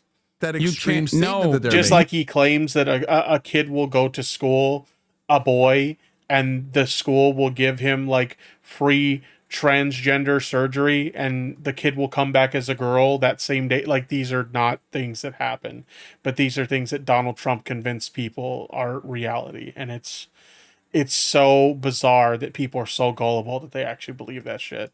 You cannot concede or cave or capitulate to right-wing framing, especially when it's not born out of the data or the reality of the matter. You're saying I think it should they- be they illegal. make- they make people in look the third crazy. trimester, but it should. I think it should be illegal in the third trimester. Okay. Why? Because I agree with you. It's exceptionally rare, and almost all the time, it's medical reasons, and people don't have abortions for fun. Yeah. But especially at that point, because it's such a I totally agree. Such an invasive procedure to I actually totally conduct agree. that Okay. automatically limits the number of people that I can get know. it regardless. But as a matter of law, should you be allowed to get an abortion because you chose to after the fetus is viable? And I think the answer is no. Once the fetus is viable, it's an independent human being. And you don't get to make that choice on your own without a consultation of a doctor saying, yeah, no, you're right. Your life is in danger. fetus viability will improve with medical science as well. Does that mean that if in the future the fetus could be I've always viable thought outside that. of the womb? Yeah, in like take it the out first, and you deal with it. Yeah, I think it's okay. That's crazy. You think it's so? You're saying, Bro, like he wants to talk about extreme positions. Like, what the fuck is this position right here? if a fetus is viable and the pregnancy just got started, Yeah. and somebody says, "I'll take care of that baby," Do you understand the say, process? No, of I don't want to. Do you understand the process of taking it out? That is also an invasive medical But you're procedure. saying in the future when it's possible. Of course, I'm not saying No, what now. but fetus viability can happen at what, like 6 months. Let's say a premature baby can exist outside in a vacuum. Like the fact that you have to still cut a woman up to be able to get that out is like, I know, but we're not cutting her up, Haas. We're just saying you have to finish the pregnancy. no, I fundamentally disagree with you on this. Okay, no problem. We'll I'm disagree. just letting you know. In the third trimester, by the way, my standard is the Roe standard, right? You're going beyond Roe. Roe said illegal in the third trimester. Yeah, I don't care. I don't like my so statement you're is going my past statement Roe, is and I'm saying no. Roe's- Roe applies a minimum standard. That's the most important. That's the most consequential aspect of Roe is that there is a minimum standard that states cannot go beyond. And I think that it's valid to have a minimum standard as a federally protected mandate when there are plenty of states, as we saw, that already had automatic trigger laws that would implement if Roe v. Wade was overturned. As long as there's a minimum standard, then that's good. I would go so far as to say that there should be no legal hurdles whatsoever, especially considering that the third trimester abortions, as you and I both agree, is not like a fun abortion, especially because the process in which you're the process in which you're getting to a third trimester is already laborious to begin with. So strategically, I bet we have a disagreement here. When I look at the abortion issue as an example, Republicans say that it should be either 0 weeks or 6 weeks where the woman loses her rights, right? And loosely speaking, the right wing says that. You're saying the entire 9 months it should be up to the woman, and I'm saying 24 weeks. So now the majority of Americans think 24 weeks. But but if we go with your 9 month strategy, House, what I'm worried about is that we're going to wind up at 15 weeks instead of 24 weeks. Because the Republicans are going to say, look at how extreme they are. Look at how extreme they are. They're saying that you should be able to, whether they do or they don't. Regardless of the majority position, the Republicans did undermine the democratic process. I think you and I are aware of that, right? What do you mean by that? Like, regardless of how good of an argument that the Democrats could have presented on this issue, the Republicans still went in. What did they do? They used the Federalist Society over the course of 45 years and basically, beefed up the ranks of the Supreme Court and actually did undermine public opinion on this matter, the democratic principle on this matter. I don't agree with any of that. They took over the Supreme Court, but they didn't do it in an undemocratic way. They won elections. The only thing that was undemocratic and wrong as a matter of process the Supreme was Merrick Court is an Garland. inherently undemocratic. The Supreme Court is an undemocratic institution. With the Supreme Court. No, I don't agree with that. But the Supreme Court has done massive damage, and it's because the right wing did put in activist judges, etc. But in terms of, and I think Roe v. Wade was decided wrong. But as a matter of law, I would adopt Roe v. Wade immediately. The three appointments. You're going to drive them to go to 15 The three weeks or appointments 6 in the weeks. Supreme Court lied to the American public in congressional hearings deliberately, calling Roe v. Wade a super precedent, implying that the democratic wishes of the American population. Oh, everybody knew they were liars. other than the I senators know, but and there's a mainstream reason why media. they did that. Is because that's inherently corrupt and inherently undemocratic. The Supreme Court as a function is not democratic. If you believe a right-wing Supreme Court candidate, when they say they're going to call balls and strikes, you're a moron. Yeah, I don't. I never did. But my point is that it is a fundamentally undemocratic institution. On its fundamentals, the Supreme Court is an undemocratic institution. Now we're debating the Supreme Court. That's too long a debate, brother. Okay, but I. Oh my God. You need checks and balances. You need a judiciary. If you want to structure the Electoral College differently, yes. By If you want to design. structure the Supreme Court in a different way, I'm here happy to hear suggestions, but those obviously aren't realistic. The Electoral College is way more realistic, and we should definitely get rid of it. I'm just using it as an example. But this redoing the Supreme Court is totally unrealistic. What upsets me about like. Okay, I want to start like wrapping this up. So let me see very briefly what their comments are on immigration. And kids. Also, right? the other point I wanted to make is that there was very extreme sentiment that the Republicans engaged in, outright lie, as a matter of fact.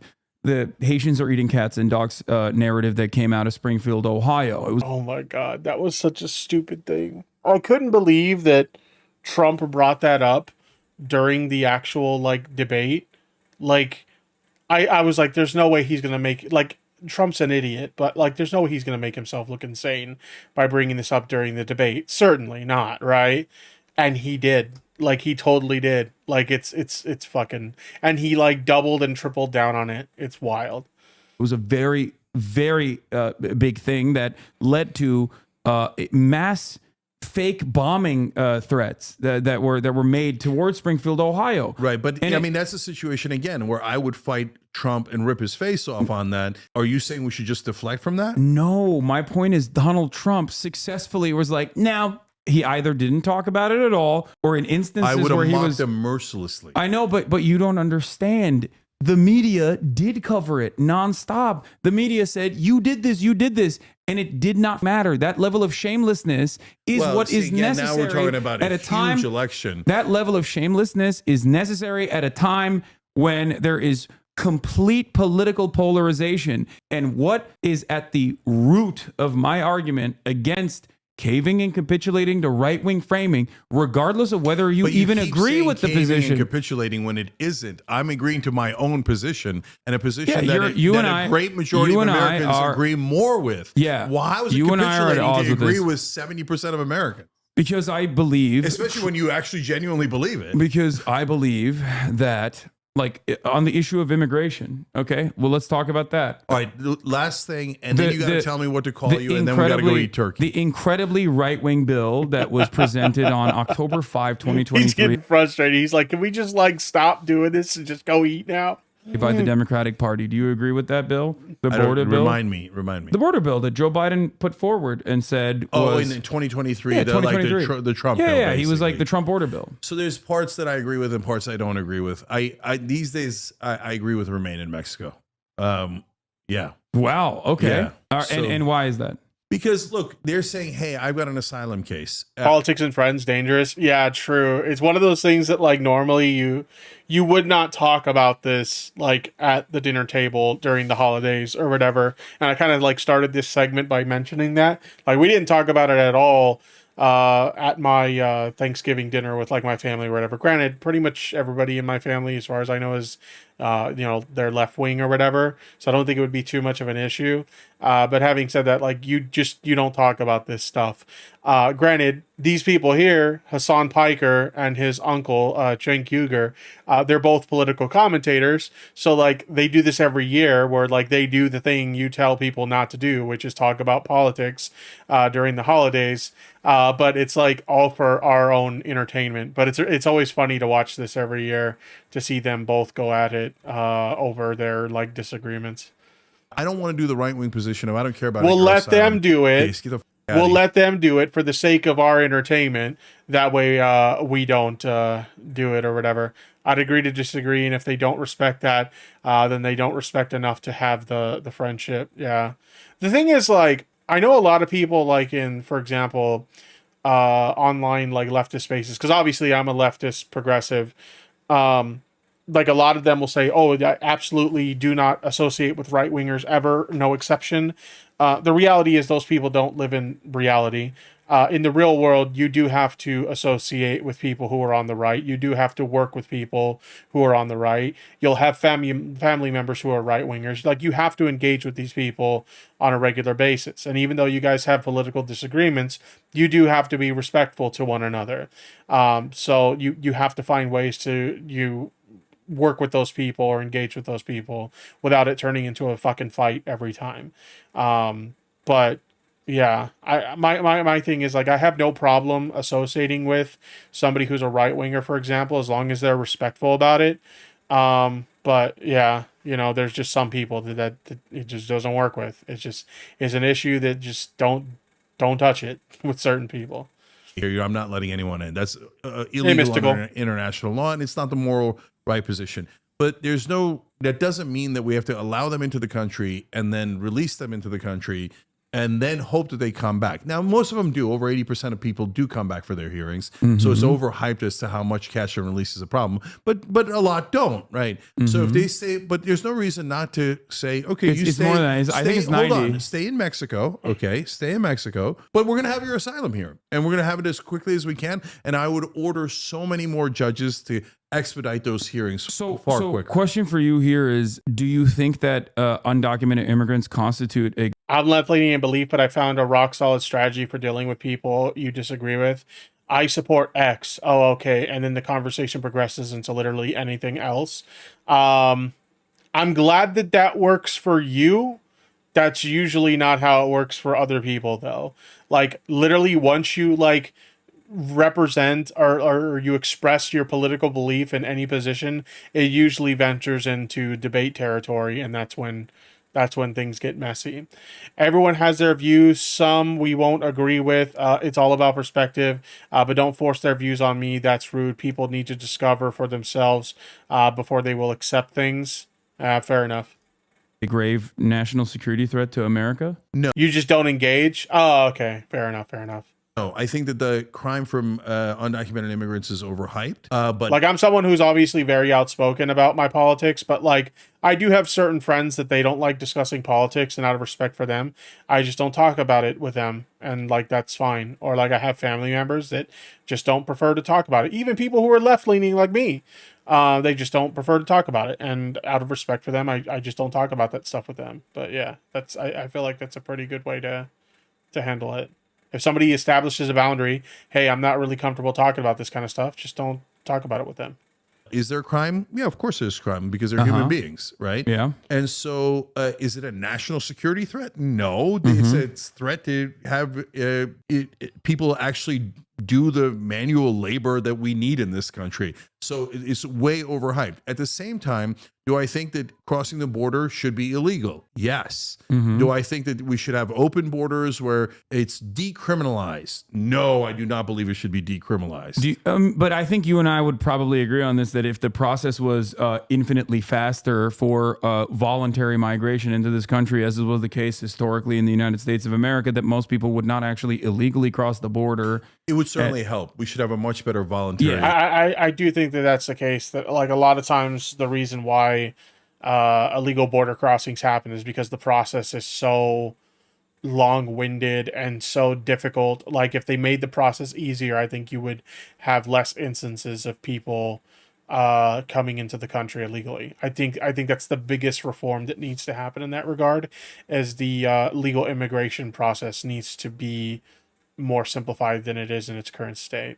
I mean, that's 100%. Okay. So that we're in agreement there. So Yeah. I think that the problem here with the right... Yeah, some people don't like it if you don't engage about it. My dad supports Farage reform in UK. I don't. We just don't talk about it. We value our relationship more than stupid politics. wing framing on this right-wing border bill was that it literally featured funding for the border wall and billions of dollars in new apprehension methods and technology. I think the only time like I get like super strong about it is when you're talking about the rights of people being stripped away. Like if you're talking about like more like nuanced conversations, like economic positions or things like what is it?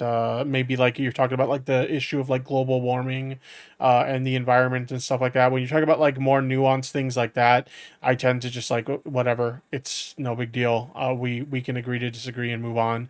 The only time I get real strong on a stance and don't really back down from it is when you're talking about like the rights of people being stripped away. So like people who are trying to eliminate the rights of trans people who are trying to take the reproductive rights away from women, stuff like that. Like if you have somebody who's taking like a really hard stance against those things and they're in favor of stripping the rights away from people, like you said, from humanitarian rights, those are the kind of things where I don't back down on those.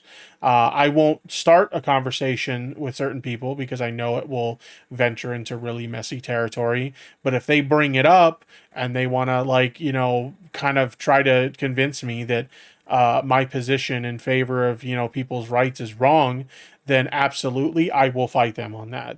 Like I will. I don't play that game. Some of that is actually valid in terms of regular points of entry is where drugs are actually coming into the country from, and there needs to be some mechanism of apprehension and surveillance in that regard. And some of that was actually technological improvements that would do that. I'm fully in favor of that. There was a very tiny sliver of funding for additional judges for processing. Also, I'm in favor of that. That expedites the process, that expedites the process. Like men getting paid more than women who thought it. Exactly. That's another one where like, if somebody tried to push me really hard on that, I would push back. It makes it faster. No, agree to disagree bullshit. I'm pushing back on that one. Ethical. It reduces the number of illegal crossings or in the UK, men retire earlier than women. Yeah, that's fucked up. General. Great. Yep. Agreed. They did not actually, they didn't actually put a bill that just had that in it, which would have addressed a lot of these problems. They actually went with a completely right-wing bill that was, funding the border wall, funding the muscular militant border security that ultimately made everyone look at the Democratic Party and go, oh, you guys are idiots. You lied for 8 years saying that the border wall was racist. You want to build it now. What the happened? Completely unrelated. It was cool how you did what a lot of people aren't capable of, apologizing and taking accountability. It's amazing how hard that is for some people. I don't know specifically what you're referring to, because there have been like certain situations in the past and also recently where like I've acknowledged that like maybe I didn't handle a situation correctly, or maybe I unintentionally spread misinformation about a situation, or like, whatever the case may be. I've made mistakes over the years, and I've always been pretty good about when I come to the realization that I've made a mistake, like owning up to it and apologizing and whatnot. So I don't know specifically what you're referring to, but I do agree that like there's so much trouble people can avoid, not only for themselves, but just in general, if they just like took accountability for like their misdeeds and like owned up to it and apologized where it's necessary and worked on bettering themselves moving forward. But I think that for a lot of people, pride gets in the way and prevents them from doing that. And I just think they cause themselves a lot more trouble than necessary when they do that. But thank you for the compliment. I appreciate it. I totally agree. And not a single person actually truly believed that Kamala Harris was going to literally be the real muscular border policy person. They voted for Donald Trump. This is a perfect demonstration of exactly what I'm angry about with respect to both crime and respect to immigration and every other issue that the Democrats cave and capitulate the right-wing framing on. It's unsuccessful, it's bad politics, and it's bad policy. If the solution to crime, which neither... That was the craziest thing. They thought they could win over the right by caving into some of their policies, and it didn't work. It didn't fucking work. It was ridiculous that they thought that would work. But anyway, like I said, we weren't going to have time to watch the whole thing. I think I'll pretty much wrap it up here. It's entertaining to watch these two banter back and forth in terms of like their disagreements, because we have somebody who's left wing, although admittedly it seems like they're leaning more right these days. Like a lot of people on the left will meme that like any day now TYT is going to go full right wing.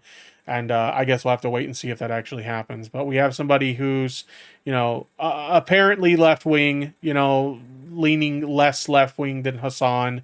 And them just bickering over like their political disagreements. As I've said before, like this is something they tell you do not do around like the dinner table during holidays, and they do it anyway for our entertainment. So it was fun to watch. It was interesting to hear some of the interesting takes come out of Cenk. And you've got some pretty bad takes when you get me to agree with Hassan, because I'm not the biggest fan of Hassan. But in any case, interesting watch for sure. It was an interesting watch for sure.